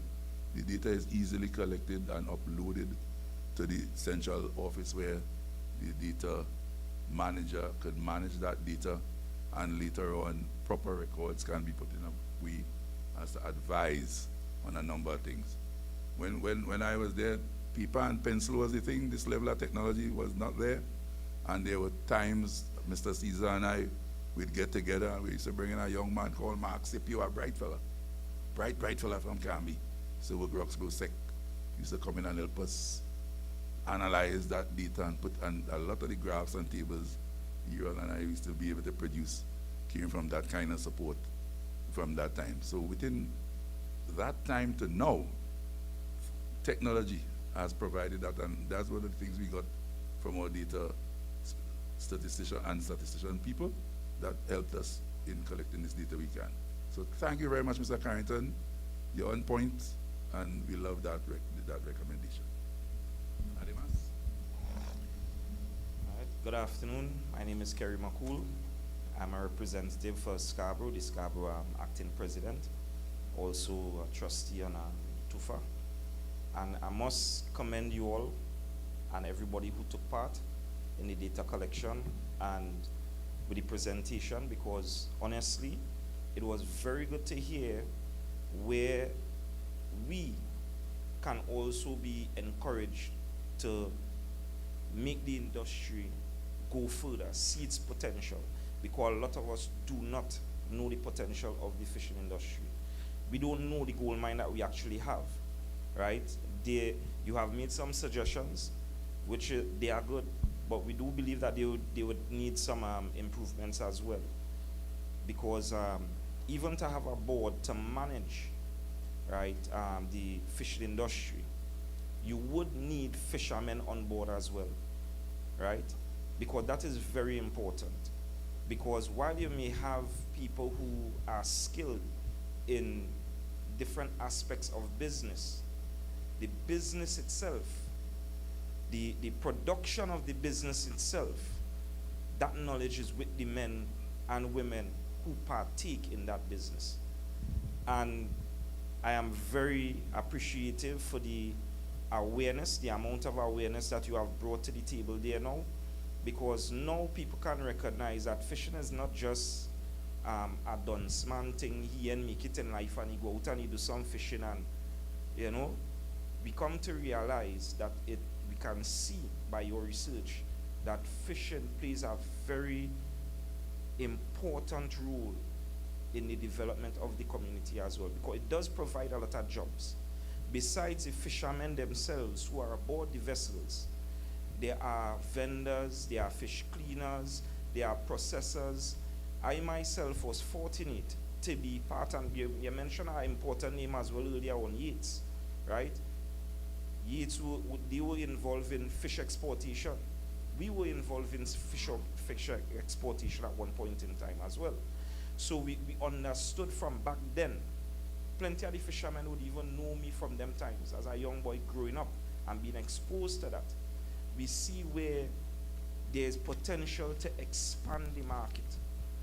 And I hope that we can continue to work together. I hope that we can improve on the data collection, right? Because there are certain aspects that also affect the fish catch that we need to do research on as well, which we have not seen any research being done, right? As you mentioned, particular species, for instance, the snappers and so forth, right? Now, I could mention, based on historical facts, we don't have any science, right? We were never funded to do any science, but we can go based on the historical facts. Whereas I remember a time where you would see 20 something baskets of redfish coming in per day, per vessel, right? And we used to export a lot of that fish. And then we realized when certain things came on stream, immediately we saw a plummet in the fish catch. And to this day, we have not seen that catch raise back. And I suspect it's because they are not pelagic fish. These are bottom fish which would usually come and settle. So something disrupted that, right? So I would like to know if we would have some research being done on that specific thing. For the pelagic fish, they would go away. And we have recently seen an increase in the pelagic fish, which is the dolphin and so forth, dolphin and tuna. Because for some years we have not been seeing them. They have not been coming heavily at all. So research in these areas will be very much appreciated and are very important, especially if we want to let this industry reach its full potential. And for now, that is all I would like to say, right? And I would like to know, however, as I saw you mention the catch per hour, right? Like dolphin 11 pounds point something and snapper 6 pounds per something. You know, I think fishermen will take issue with that catch rate per hour. I don't know how that came about, because we are quite capable. Once the fish biting, sometimes all 500 pounds you could get in an hour. That is possible. And even for the cavalry, however, I could turn and tell you, besides the dolphin, cavalry, once they are there, you're catching way faster than that per hour. Right? So I don't know how you all came about with that science. Right? So I don't know. Maybe you could give us a little insight on that. Okay, thank you very much for your very supportive comments. Yes, we did work on annualized data, so that there are times when, as you said, there would be more and times when there would be less. And if you annualize and got the mean, then of course, then it's going to be an average. Also, we had a situation where some boats were more active than others. Some landing sites were more active than others. And we crunch all of that down to one statistic, right? So that your 500 met up with somebody's 3 pounds, right? And by the time everything is added up and calculated, that's how we got those average and then annualized over the period. Yes, but we are aware that there are some who have a greater catch per unit effort than others. Again, it varied. You couldn't say it was just the Caribbean coast people were more productive. You couldn't say that the Atlantic coast were more productive or less productive. It varied by landing site. It varied a little bit by whether it was a semi-industrial or pirogue, not much, right? And of course, it would have varied by other factors as well. And over the course of this year, we know we were coming out of the pandemic, so that the full demand even for the fish, what we got in this year, that's why we're saying perhaps the next 3 years on after the pandemic, then we might be able to see what it used to be when more of the hotels have a larger occupancy and so on, and the value chain might get back to where it was, right? And so that we caught a section in time, And we believe that more sections in time would help us to get a better view of the full picture of what's happening in the fishery. Thank you. Thank you very much, Brother McCool. Very McCool, always astute, like your father. Very, and he's correct. He really from a family that was involved with not just catching the fish, but involved with the processing and export as well. And back to the point raised by James here about flying fish and so on. People like McCool and then of course Claudette, Nero, Josephine Bonacord, and Emile Louis, and we could call a number of other names who were involved in the fishery in better times. We refer to it as the flying fish and associated species. That's how solid the Tobago fishery was with those, all these species combined. But as Dr. Rock pointed out, coming out of the pandemic, we can't underestimate that impact. This is the time, right? The check start 2022, it was just coming out of the pandemic, and now to 2024. This particular point in time for this study had to be indelibly put down there as a real serious time after a 1 in 100 years type of pandemic. The last time they had something like this was 100 years ago. Yeah? And the effect, we didn't fully understand everything. As our recommendation says, every 3 years maybe we need to look at this. Tobago's industry, fishing industry, needs serious looking at. The recommendation about that board to start taking it as a serious business. The fact that even coming out now and not having full participation of the supposedly 600 plus boats that we supposedly are registered here, and that we could still see a $1.2 billion average industry annually involved here. This is, as Mr. McCool pointed out, and Mr. Koshi, this is not a simple business, this is serious business. And people's livelihoods depend, lots of people's livelihood in Tobago depend strongly. Right? Just the name Potts is all about fishing. That is why it came here. My great-grandfather and his brother touched down in Milford. Right? 2 strains of the same Potts in Tobago. Right? So it's a serious thing. That we came here because of fish. Right? So don't be surprised that Potts was in director of fisheries. Some say I'm a glorified fisherman, basically. Good day, everyone. Good day, everybody. My name is Russell Smith, and I want to ask this question. Because everybody talking about the flying fish industry and the mai, but then when the Bajan boats leave Barbados to come down in wee waters and fish, how much of that already take into account in our survey? Okay, well, when fishermen here can't make the catch because they didn't reach by the raft in time, because the Bajan boat out there whole night, and they early in the morning, he coming back home with gas change. What are you all gonna do, or the board, about preserving our waters from other Caribbean islands coming here to harvest and do pay fine, some sort of financial, a permit even to come and fish. Now if you get a permit to come and fish, you make a difference, right? You're contributing to the Fisherman Association to the island. But when you're just coming outside, you catch your fish and going back Barbados with it, what does that say for the fishermen here? I really would like all to address that for me, please, because a fisherman can't be trying to catch a 2 dolphin, and he had to try to maneuver around a Bajan boat who have all the net on them outside in wee waters, right? And that could cause an international incident. So to avoid all of these things, I'm asking, please, to address that before all do anything else. Because if we can't catch no fish here, then we don't need a fisherman association. Thank you.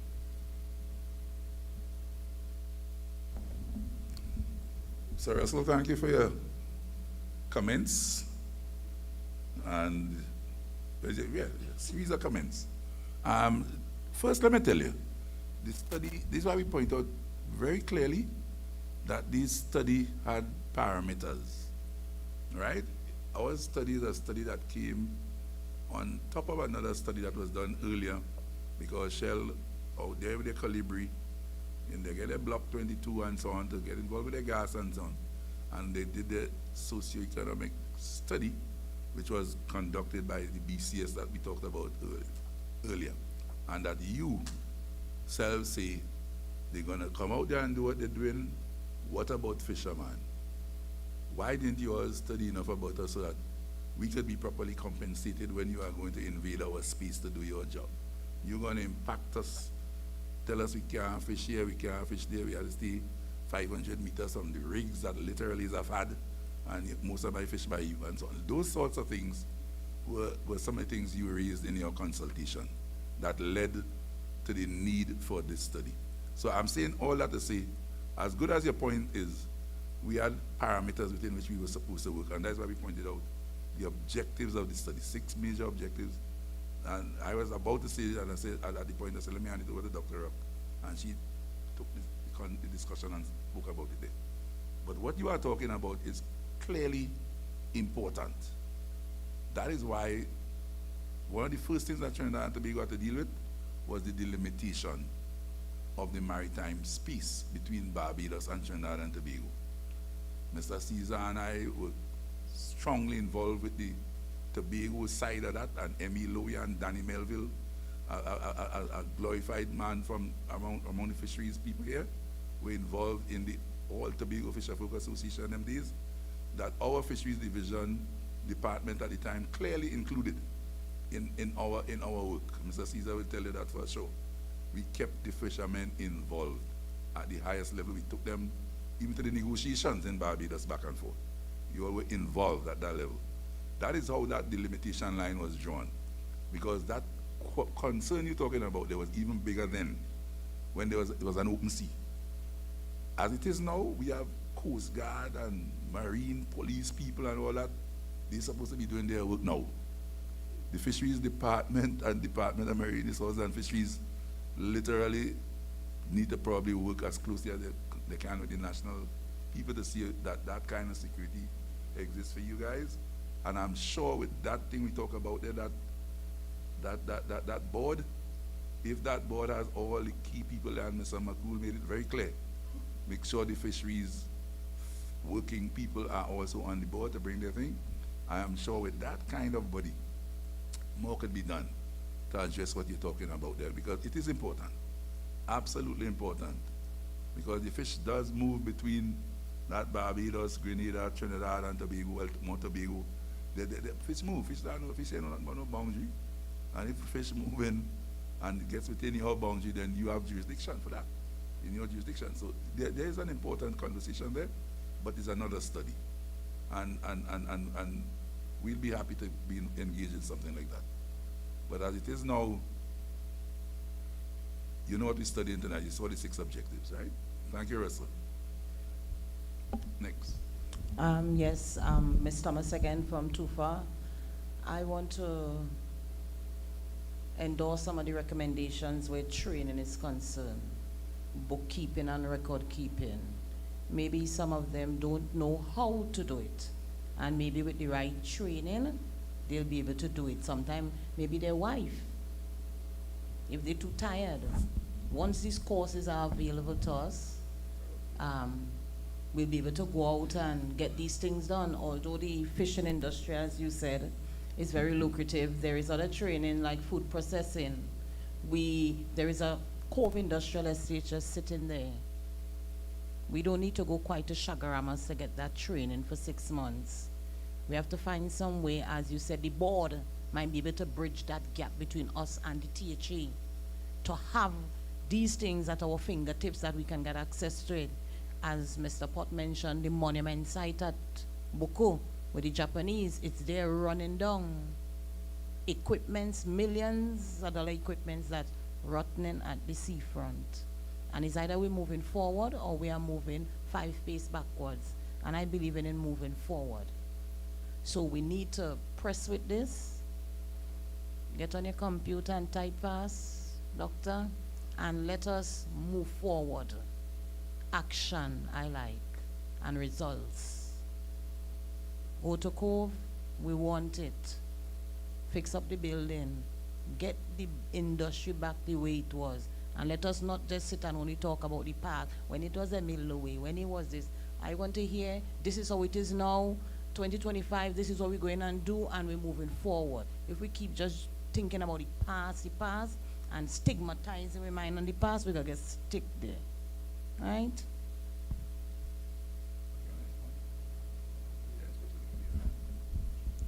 Thank you very much for endorsing that recommendation about the training.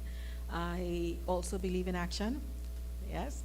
And one of the things I know through this 17 months cooperation we had with the Department of Marine Resources and Fisheries is that there were training facilities there are rooms and so on, but I also know that they didn't have many of the extension officers that they need, those positions. I think Shanna was the last name that I knew of who did some training with radio work and so on. I believe that in the short term, it is possible to start right there. But the board definitely coming in and working out where those actual resources are, as you said, at Cove, and we work on developing the programs and getting the people trained. And as you said, there's this whole resource, the women in fisheries, right? And even the young children coming up in those households who can also do some of the associated livelihoods, such as bookkeeping for the business.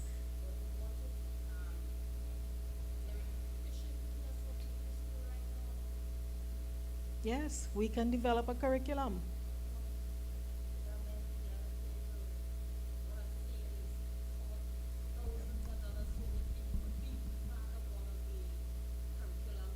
Mm-hmm.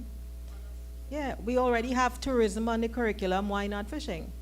Right? There are aspects of fishing that can be done formally. We also have within Trinidad and Tobago the CVQs, where if you have some skills, you get recognized for them under the CVQ program. So we do have programs that are in place, right? It's just that we need to harness all of these and make it work for us. Thank you.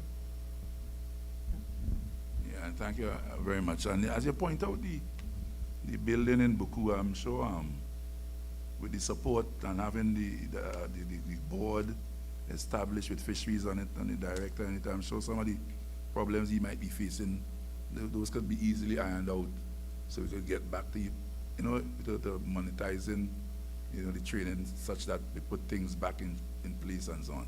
I remember when, and I have to mention his name again because we literally work as partners. Mr. Caesar and I first set that up. We are the ones who set that up. The first year we organized 145 days of training, and we literally put some pressure on whoever the director in CFTDI was at the time, because by that time Jordan had already retired, and we had a number of persons come up and really help us push what's going on there. Not too long after that we became administrators and on, and staff changed, but I am sure we could utilize that and other places in Tobago. She mentioned, Dr. Rock mentioned all the good facilities down there at Millshield that were made available during our time with this program. We run all our training pilot right in there, and a lot of Mr. Otley's people were involved with assisting us with the training and so on. Yeah, they're good people here, and work could be done. Right, so thank you all very much. In fact, I'll pause there and let people who have fingers up want to talk. I see Mr. McCool. After you, the gentleman with the white cap there. Good afternoon again. Right. Again, I want to encourage us to, get on board and encourage more studies to be done. As you mentioned, Shell. One of the problems we the fisher folk encounter at this very point in time, based on lack of data, lack of information, lack of proof and evidence, when certain things are being done, like for instance, seismic survey. This is one of the things that we have seen over the years, where we have seen a drastic decline with our fish catch. and there is no actual research. They will turn and they will ask us, where's the science for this, right? Where we have seen in various different countries through research, we have seen where it has been known to have a drastic decline in the fish catch. We in Tobago, we in Trinidad and Tobago had not known about these things before. And there have been so much seismic surveying being done here so far that has caused the fish catch to decline. And we are about to face another set of seismic surveying again. This kind of research is very important because we are being told that what we are asking for as compensation, where some of us are trying to even be reasonable, we are being told, no, you are not catching that, you are not making that. For instance, you know, they are telling us fishermen deserve small figures, $1,500 a month to share between a boat owner and crew and this kind of nonsense. So this research is very important. And I want everybody to understand that. What you all have done there, this presentation you have done there, it is very important to us. Right? I am sorry that you could not have presented this to us before, at least 2 months before or 1 month before, because we are facing a serious injustice over the years, because these big companies, they know very well what they are doing, but they are taking advantage of our ignorance to this industry, the ignorance to what they are doing to the industry. They are taking advantage of it, and they are taking advantage of not just the fishermen, but everybody who is involved in the industry, because they are only dealing with boat owners. What about the crewmen on board? They are getting nothing. You're already giving the boat owners scrums, and then the crewmen are getting nothing. And what about the vendors? Nothing. You hear nothing about the vendors. You hear nothing about the fish processors. Nothing about the restaurants, people who depend on the fishing industry highly. And I'm going to turn and tell you straightforward. They have told us that the information they had was based on the UTT data research. They have told us this. And I have asked them to show us the proof, because I've said, all you're telling us is the UTT data, but you're not showing us anything. They even told us that they're hearing men lying saying that 500 pounds they're bringing in a fish catch per day. I even I said, but the UTT data is supposed to reflect that, because I personally have been there and seen fishermen come in with 500 pounds and more per day. So how could you come to tell me that a fisherman is catching? They didn't even tell us poundage. They told us if a boat earns $15,000 a month. So we honestly were asking about this data for the longest while. We have been asking them about the UTT data, because I know I'm not going to bash nobody, really and truly. I have to be fair. One of the problems we have is that some of our fishermen have been afraid to give the proper data. So some of them would have lowballed their figures.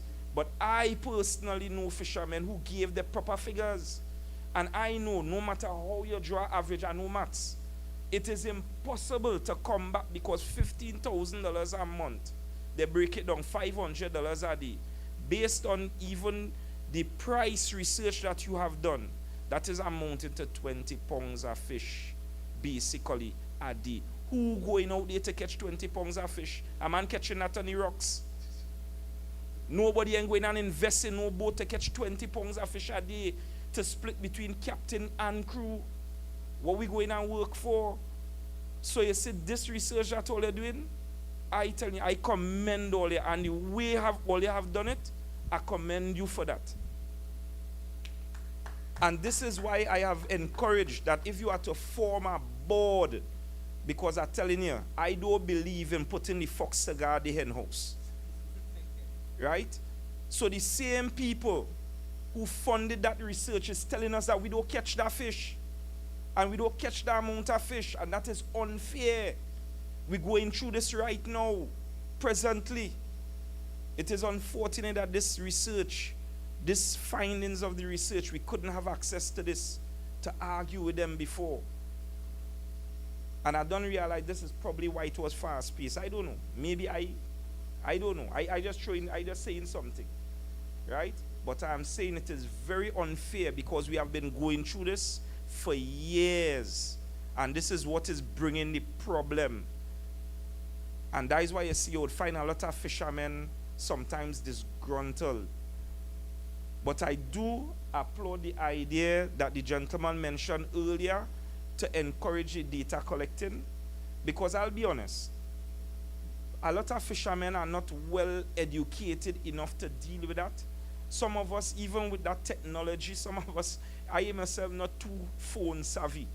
My children and them little ones, they could tell me what's going on with the phone. I don't know what's going on yet. Right? I'm not too phone savvy. And when you come from the sea, I could tell you straight. Some men may be able to do that. My father was very good in record keeping. I gotta be honest with you. I'm not good with that. I do fishing, I do spear fishing, so most times I am in water. When I come out from there, I am so tired and my skin wet all the time and I in fish. So I don't have time to go and write nothing on a piece of paper. And then when I go, my tired. If I try to cook something, I burn down my house. It almost happened to me twice. And knock out with the stove on. The second time I say, no, I just go in and drink a cup of tea. And the kettle burn. Because I'm too tired. So this is what has happened to us. So it's not that we don't want to keep proper records. Sometimes we're not very good at it. Right? We mightn't be that literate or whatever the case may be. Or sometimes you're just too tired to be able to do that all the time and keep up with it. Because that in itself, to keep up with that is our work. Because a fisherman's job doesn't end when he comes from the sea. You know? His job starts before he goes to sea. As you mentioned, the preparation. Because we are involved in preparation. And when we come back, the whole processing of the fish, we still have to deal with all of that and prepare for the next trip. You understand? And for years, we have been trying to be reasonable and lowball. Yes, there are some people involved in the dishonesty. That is them. But you can't punish the entire industry because of what one and two individuals do. And here it is. There is data being collected that reflects what we are saying. I was so proud to hear her mention those figures per boat because they are saying we don't do it. But what they don't understand, we also have a lot of expenses. The way our fisherman spends is not like the average person. You know. One day first we spending money like crazy because that's how we live. We live day to day. We don't live by a salary. We live day to day. And there would be people, and I know there are people even in the fisheries division can thank fishing for their education because Tobago is highly dependent on fishing. Whether a man is a part-time fisherman or full-time fisherman like myself. Tobago is highly dependent on fishing. So when you are throwing us in the corner and giving us the boot, you are saying screw Tobago. Because Tobago depends on it heavily. This is a big industry. $1 billion industry. But we are treating the fishermen like they are nothing. And that is very bad.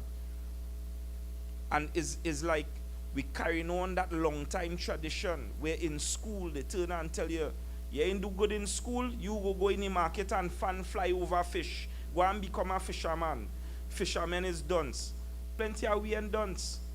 Plenty people, they can't get jobs. They have qualifications and can't get the jobs. And they turn to fishing. Or sometimes they leave their job because they find it more lucrative. Just like my father did. Yeah. Right? So this is something we really need to look into it and encourage even more programs, and as was mentioned, even bring it as a subject in school. All them kind of thing, we need to open it up and let people understand the seriousness of this industry and where this industry can go.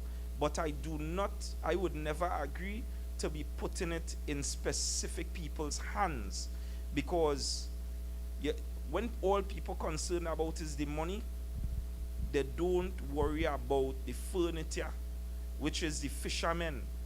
They don't worry about how it affects the fishermen, because we could end up with our next problem. Just like how with diamonds expensive, but the people who actually mine the diamonds don't see that money, They are the poorest set of people it have, the ones who doing the mining, and it's those who are at the top of the food chain are benefiting all from that. We don't want the fishing industry to become like that, because as something that is always mentioned, we don't want to head into the direction, because there are many different things that could point us into that direction if they go through, because the people pushing them don't seem to have the actual fishers at heart. So we don't want to end up like the Somalian pirates. They were once fishermen. Everybody just know them as pirates. They were once fishermen, but because the industry was not cared about, they were forced to find some other means of survival, which now lead them to piracy. And we already hear in fishermen being referred to as criminals, and no laws ain't passed yet. So I'm hoping that we don't reach to that point, right? I'm sorry for taking up so much of time. Right? Don't be sorry at all, Mr. McCool. This is your forum. Just before we go to the gentleman, let me just tell you this. Ever since we came to you guys after we were told we could do this study back in 2022 and so on, remember we pointed out, and you were one of those up front along with Mr. Curtis Douglas and Mr. Koshi and those guys, always involved up front, and Mr. Taylor and all these guys, that the study could run over a 17-month period, and we pointed out that we're not coming to you because you all continuously say, I hope you tell one of them things again, all your university that's come and all your degree business, and then next thing we all get all the big papers and nobody will come back and tell you what it is, all you analyze and what come out of it. And we pointed out to you that in the very early stages we knew that in the last month of this study we'd come back to you and provide you with our report, at which point in time we expect your feedback and your recommendations, because we cannot complete the report until we finish that chapter about the feedback of the major stakeholders, which is what we're doing here today. So to have had a report from the UTT study sometime before today or before the end of this month is another UTT team, not ours. Because I remain the director of this study group here, and I did not yet close off this study. You understand? And Dr. Rock has been the advisor from the beginning. Dr. Day has been a member, Mr. Javon Joe, all the people inside here who have worked along, the others who couldn't make it today, they've all been team members, and we have been very busy trying to complete the report, and we are going to do the report as best as we can, as professional as we can, because of our own training. That's why we have the responsibility to do certain technical proofreading, and then of course regular professional proofing of the report, so that we can present it to what we were given an oversight committee that is fully grouped with technical people who guide us in the way it should go. So the study should be completed this month, and reports, completed reports, nice glossy report we hope to produce will be available for you to read and peruse, as I said earlier. And you can still ask questions of the UTT team who would have done that, and of course the people in Fisheries and whoever. Right? So whatever you're talking about there is news to us. We hear you, but we could only attest to what we did. And this is what we have, as we promised, we're here today. Right? And Dr. Rock show you chapter after chapter. And that chapter 6 is where lots of what you tell us today will be going into, so we could complete this. We are scientists. We told you from the start, Mr. McCool and Mr. Koshi. Is he there? Oh yes, Brother Koshi. We intend to give you the truth, as according to the science. and I, Dr. Rock, painstakingly say two major aspects. The quantitative aspects, where we needed the data collectors, we provide them with this copy thing, the other tablets to take the data, have it uploaded so our data and statistician specialists would have it loaded and we do proper analysis based on the numbers you gave us. Just as Mr. Makul said, if all you cheat us with the numbers, dies were coming out. If you tell me you only get 10 pounds of fish when you know you get 500 pounds of fish, then you affected the study in the way you provided the data. Right? So we use your data to do your work so that we who have the training from among you can best come back to you with what we found, with what you gave us to do. You all understand where we're at, right? So we thank you very much there, Mr. Thing, and of course, his only experience could have him talk like that, real experienced fisherman talking there, and we thank you for your input. Of course, the gentleman in the back with the white cap, somebody I know, I'm sure. No, but, you give it up to you give way to Mr. Kwashi first, and then, all right, good. Oh, yes, okay, well, good, of course. You have your job to do, Brother Kwashi. Good afternoon, everybody. Now, Mr. Makula endorsed 100% because what you are saying is true, that what Shell said that UTT did is true. Dr. Rock, tell me something. How soon this thing be done that we could get it before Shell, the report? And it's a hard question to answer because at the end of the day, we can't trust Shell because right now, the air cockpit and Shell say all you say and all you say. Could we trust them? Well, they commissioned a report to be used, as I said, for decision making.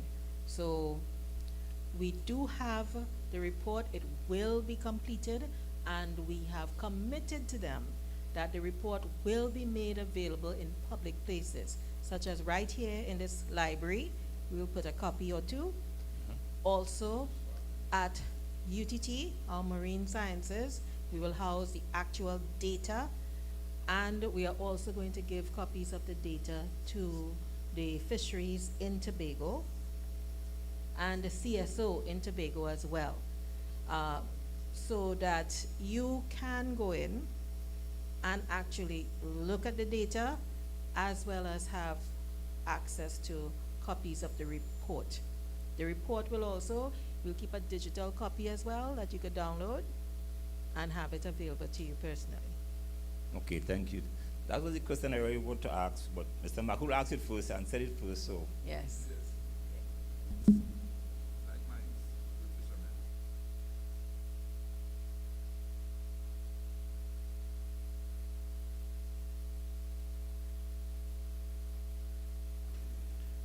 Yes, good afternoon, everyone. Mr. Potts, you know the voice. Everyone, Smokey is my name. First and foremost, we have lost one of our great fishermen from Boku. His name is Garnet Dean or Gazaguza or Bonito Man. He has passed, and was a great guy. I have to say one of the a bona fide fisherman, you know, and my heart goes out to his kids and his wife. Next thing, I was a bit disappointed from getting to understand that when, I'm not going to call any names, when the UTT personnel and them came to do this survey to take some data, now they have gotten a little rough data because we know, well, okay, it's UTT. They get a little rough data, as Mr. McCool said, you know, and maybe a month down the drain,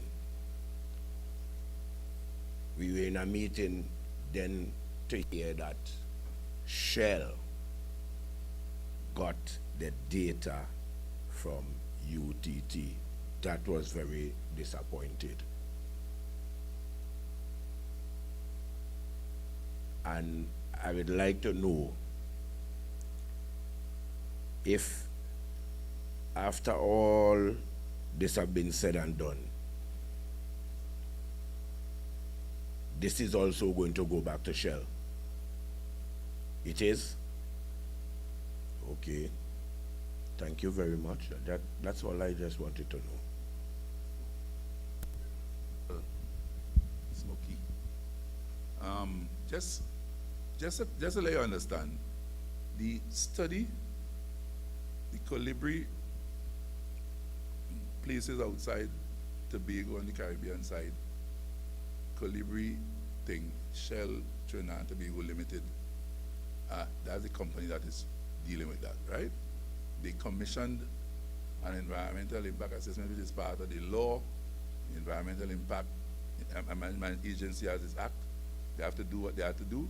When that was done, discussions like this happened back in that time, where Tobagonians, including fisherfolk, called for more work to be done to quantify what is happening with fisheries, from the landing sites and so on, the value chain, the livelihoods. Just as Dr. Rock talked about, we were fortunate to get this study to do, the consultancy to do. So we are professionals from the University of Trinidad and Tobago who got that job to do. We had clear terms of reference to work with. There's a clear contract that we work with.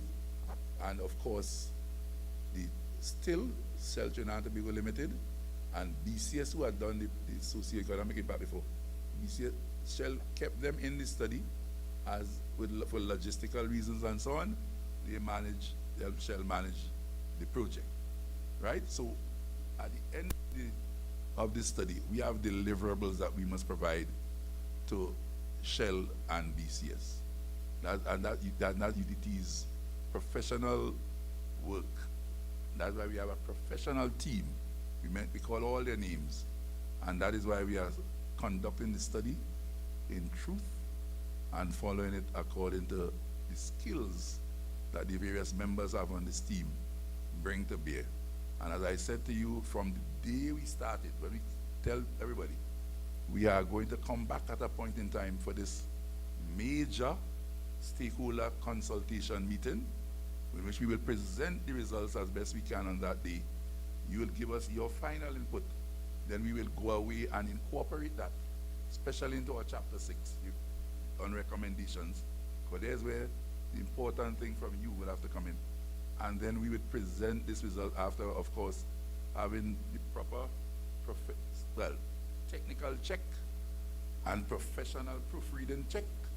And then, of course, we have to face our OC, which is the oversight committee that is supposed to guide us and have been doing a marvelous job in guiding us to make sure we stay within our parameters and ensure that in the end, our product reaches the standard that is required for consumption, right? For guidance, for policy, for all that, for Shell to be able to be guided, how they should treat the thing. And so we are saying to you, we anticipate our job to be done by the end of this month. Whatever else you are saying in this room is another team. That was not our team. UTT is a big place. I am not saying that the other UTT team did not provide what you're talking about. This team did not do that yet. All right, Brother Smokey and Brother McCool, we will do it by the end of this month, and we stuck to what we told you. We have not changed our minds, okay? I thank you guys. We have one more? Gentleman in the corner with the mic? Yeah. Good evening, good evening. My name is Dexter Taylor. I'm the president of TUFA. And I'm sorry I got here a bit late this afternoon, but I think I got in time to hear a few of the important notes that you all made. I have a few questions. One, I should say thank you to Mr. Potts and his team for doing a splendid job. Although you've been hired and paid by Shell, you know, we think you still did a good job, and I know as a Tobagonian you would do us justice. But I still have some concerns. I heard in one area when I just got in, they were mentioned about improving fish catch.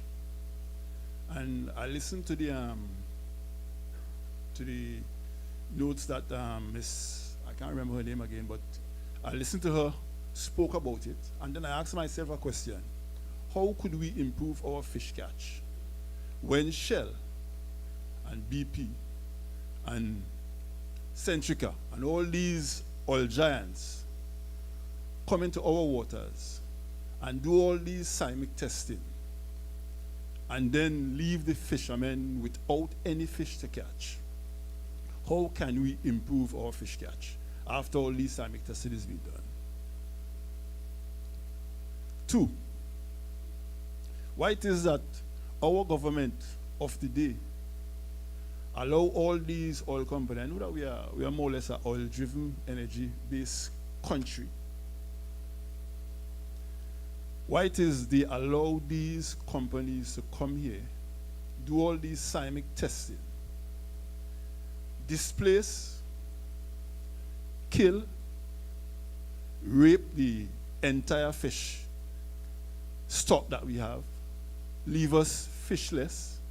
Fishermen have invested thousands of dollars because an engine is not 5 cents, a boat is not 5 cents. And then a fisherman or a poor man is being left to fight up with a vessel and an engine for 5, 6, even 10 years, trying to pay a loan and to maintain his home, send children to school and all these type of things. You know, Tobago is more or less a fishing village. And I think that most of us here would be aware of that. Every single home in Tobago depends on fishing in some way. Just excuse me for a bit, but inside is very, very cold for me. I don't know, maybe my hand of blood, but a real cool. Anyhow, I think that the government of the day should actually put measures in place to facilitate our fishermen, because the fishermen of Trinidad and Tobago are of uttermost importance to the development of Trinidad and Tobago. It's a real serious thing that if you get rid of the fishermen, I think you actually damage a major sector in Trinidad and Tobago, and that would actually, it will cause havoc in a lot of homes. All right. My next point is, what were the days and the time that your data collectors been out working? Were they out working every single day of the week, Sunday to Sunday? At what time they started and at what time they finished? I don't know if you'll give us some feedback on that, because fishers, I know in areas where I'm from, Castara, fish comes in all different times. And if the data collector starts at 8, fish come in long time. If they close off at 2, fish still coming in later in the evening. And those are data that would be missed. So it puts us in a position that we still cannot give a proper analysis of what we catch and what we don't catch. All right?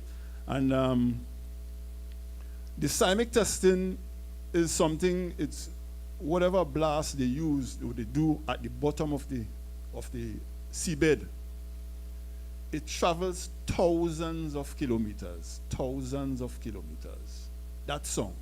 Every 10 seconds, these young juveniles, these bottom fish, the grouper, the snapper, has to hear that loud song in there, coming through the head, hitting the brain, and just killing all these fish at the bottom. And there's no data, there's no scientific proof to say exactly how much fish is being killed. These fish is being killed in that ocean, and they don't surface back. When they've been killed there, they just drop to the bottom and then they rot and wherever. So it leaves us in a position where we don't know how much damage that these oil companies actually do. We as fishermen who are fishing in the bottom, doing the bottom fishing, and the pelagic, the top fishing, we actually could say our catch depletes so much that it is unbelievable to even say how much we are not catching. 10 to 15 years we find ourselves not catching groupers, not catching cavali, not catching amber cavali, your snappers, and all these different type of bottom fishes not being caught, simply because that song, that blast at that bottom does so much to the feed, the juveniles, and also these groupers. And there are areas we go that my father used to fish, we call it Blue House. And some of the fishermen here would know, like Anaconda and these guys. And when you go at Blue House, since after they did that seismic testing on the northeastern end, Blue House, you can't catch a snapper, you can't catch a grouper, you can't even catch an amber. You used to catch amber cavali 6 and 7 feet long. You can't see those anymore. All these fish, either they migrate, they die, and younger ones just, everything is being depleted. 10 to 15 years before they are back. And the oil companies would come after, like they come after all these things are happening, and they do a seismic testing again. And they would tell fishermen that you only catch 11 pounds or 5 pounds of fish, because $20 a day or $50 a day for a boat is craziness. That can't even buy a bottle of oil to make some fuel to go out to sea. And I don't know how they actually come up with this, but as they had mentioned to us, based on the UTT data, they are in a position to pay us. They see where they are in a position to pay us $50 a day. $1,500 per month. When you break it down, 20 days, and that fisherman is craziness. A boat owner and also his crew. That could never be realistic. And we have to just more or less, we are just living with it as it is now, because there are measures being put in place to actually get the best out of our arguments, and we are going to, I'm not going to say much about it, but that is the direction that we are going to have to take, because it is not fair to the fishers of Tobago who have been supplying all these nutrition and healthy fish for Tobagoans to eat and to be able to sustain themselves and their kids. We have to take it a bit further. So thank you for your deliberation, your data collecting, and how well you did it and how well you put it across to us, and for your recommendations as well for us to keep more data. We hope that we could improve on our data collection as fishermen. We hope that within the next couple of months and years we are going to be doing much better with our data, because we recognize we are being taken advantage of very, very seriously by these oil giants. Thank you.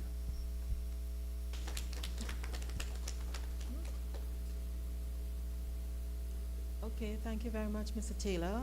Again, we thank you for the endorsement of the work we've done.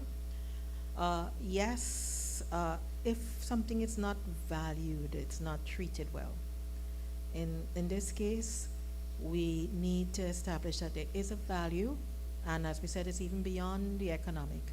There's that social aspect as well, the nutrition, health, and so on, so that the industry does provide services well beyond the GDP for this economy, and therefore the fishing and all the associated livelihoods should be considered in our deliberations on what is happening in the sector. We worked on collecting data, and for much of the time it was data collection, all right? So there were raw data from time to time. It's only in this last month or two that we got to the point of the analysis of the data. We actually brought in a new data specialist at the end to help us in analyzing the data and to look at it differently. We were looking at it now in the catch per unit effort. And in looking at it that way, we were able to annualize those records and come up with what, from the records we got, what really is the picture of the fisheries in Tobago. Also, we said earlier that what we've captured here is just a moment in time, that the data needs to be collected over time and consistently and in good quality so that we can have the full picture of this industry and its value to all stakeholders. One of the findings that we found, for example, was that it helped in stabilizing food prices in Tobago. Just as simple as that, right? We know that Tobago has a markup because of the transport of goods from Trinidad to Tobago. So there's a markup on many things.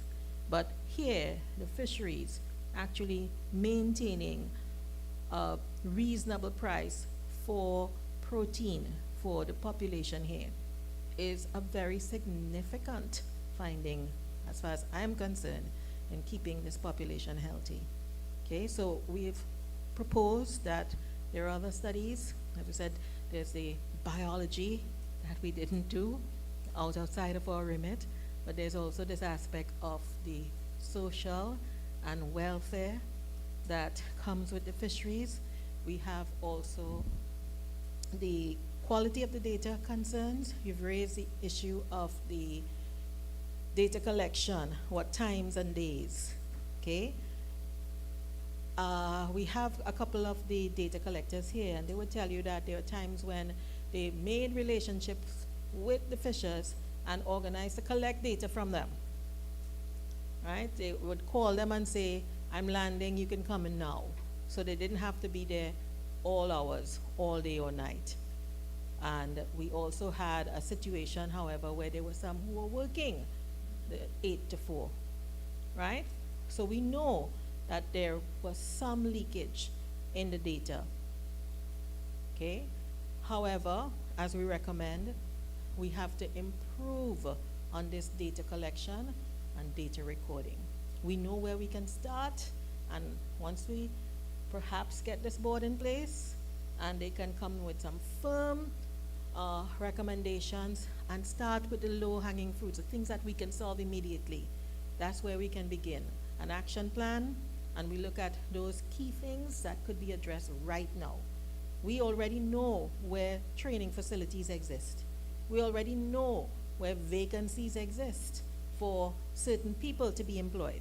We already know that the people are sensitized to the importance of giving the correct record, and therefore in us valuing this fishery to what it should be. So it's all there.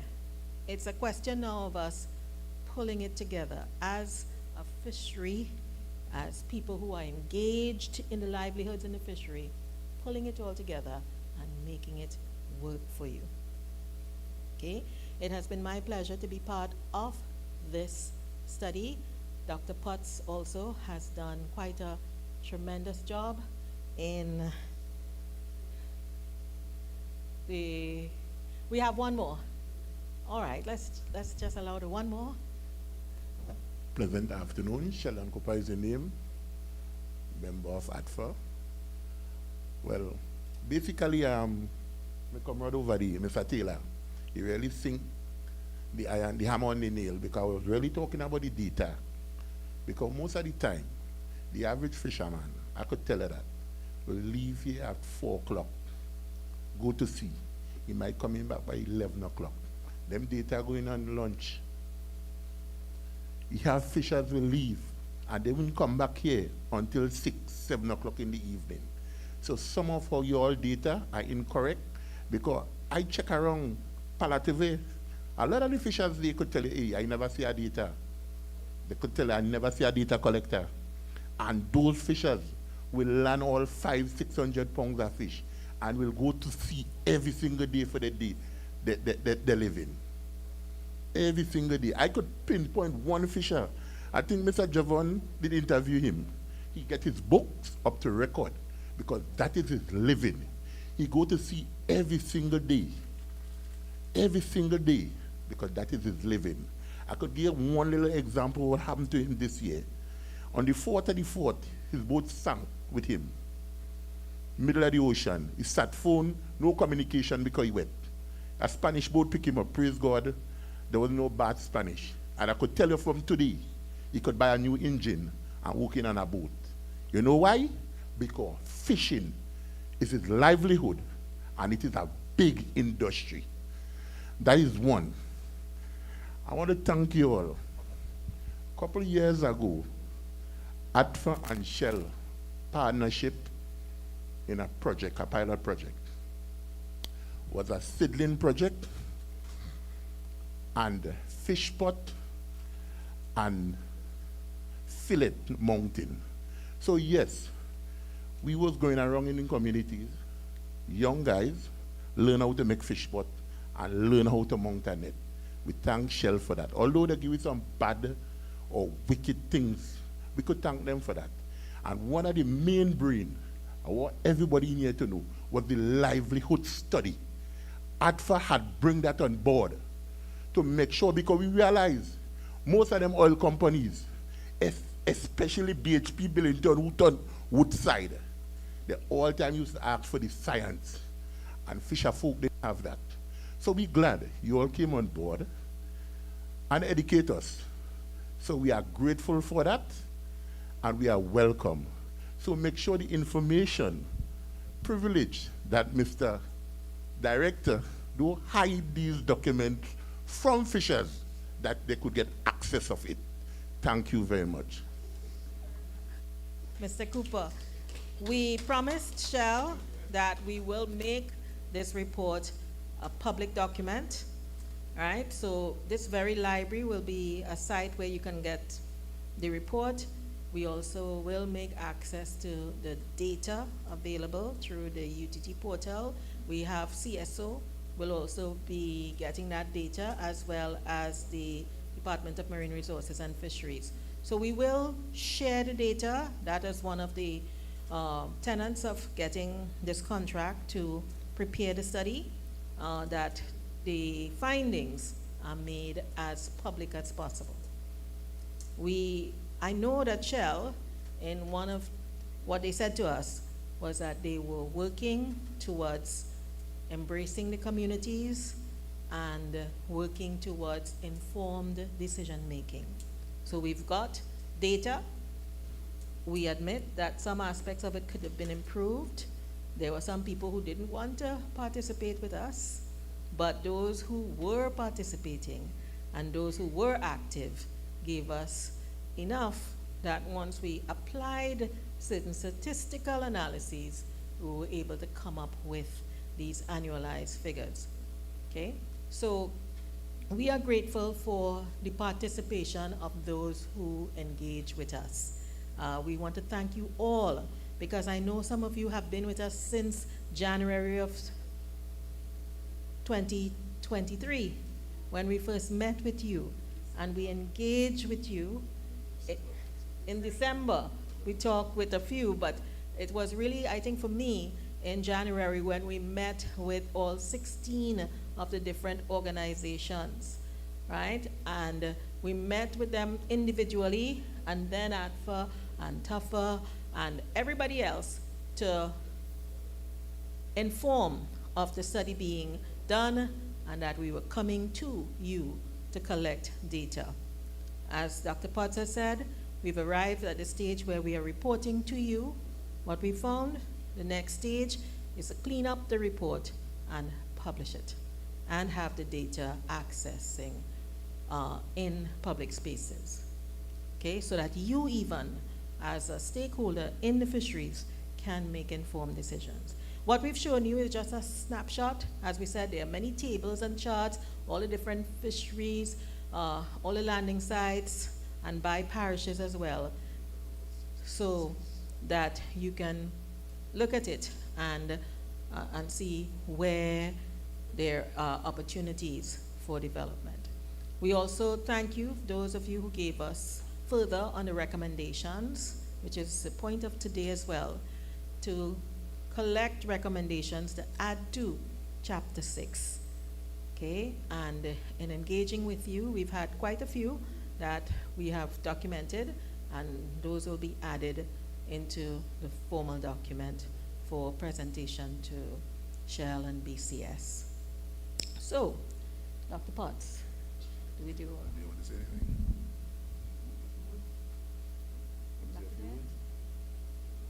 Okay.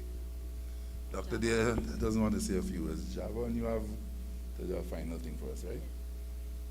Okay, so we're going to get to that point, guys. We have been happy to have the Anne Mitchell Gift Auditorium in the Scarborough Library. Somebody we all know or knew, right? Yes. And this is a very important location in Tobago. Huh?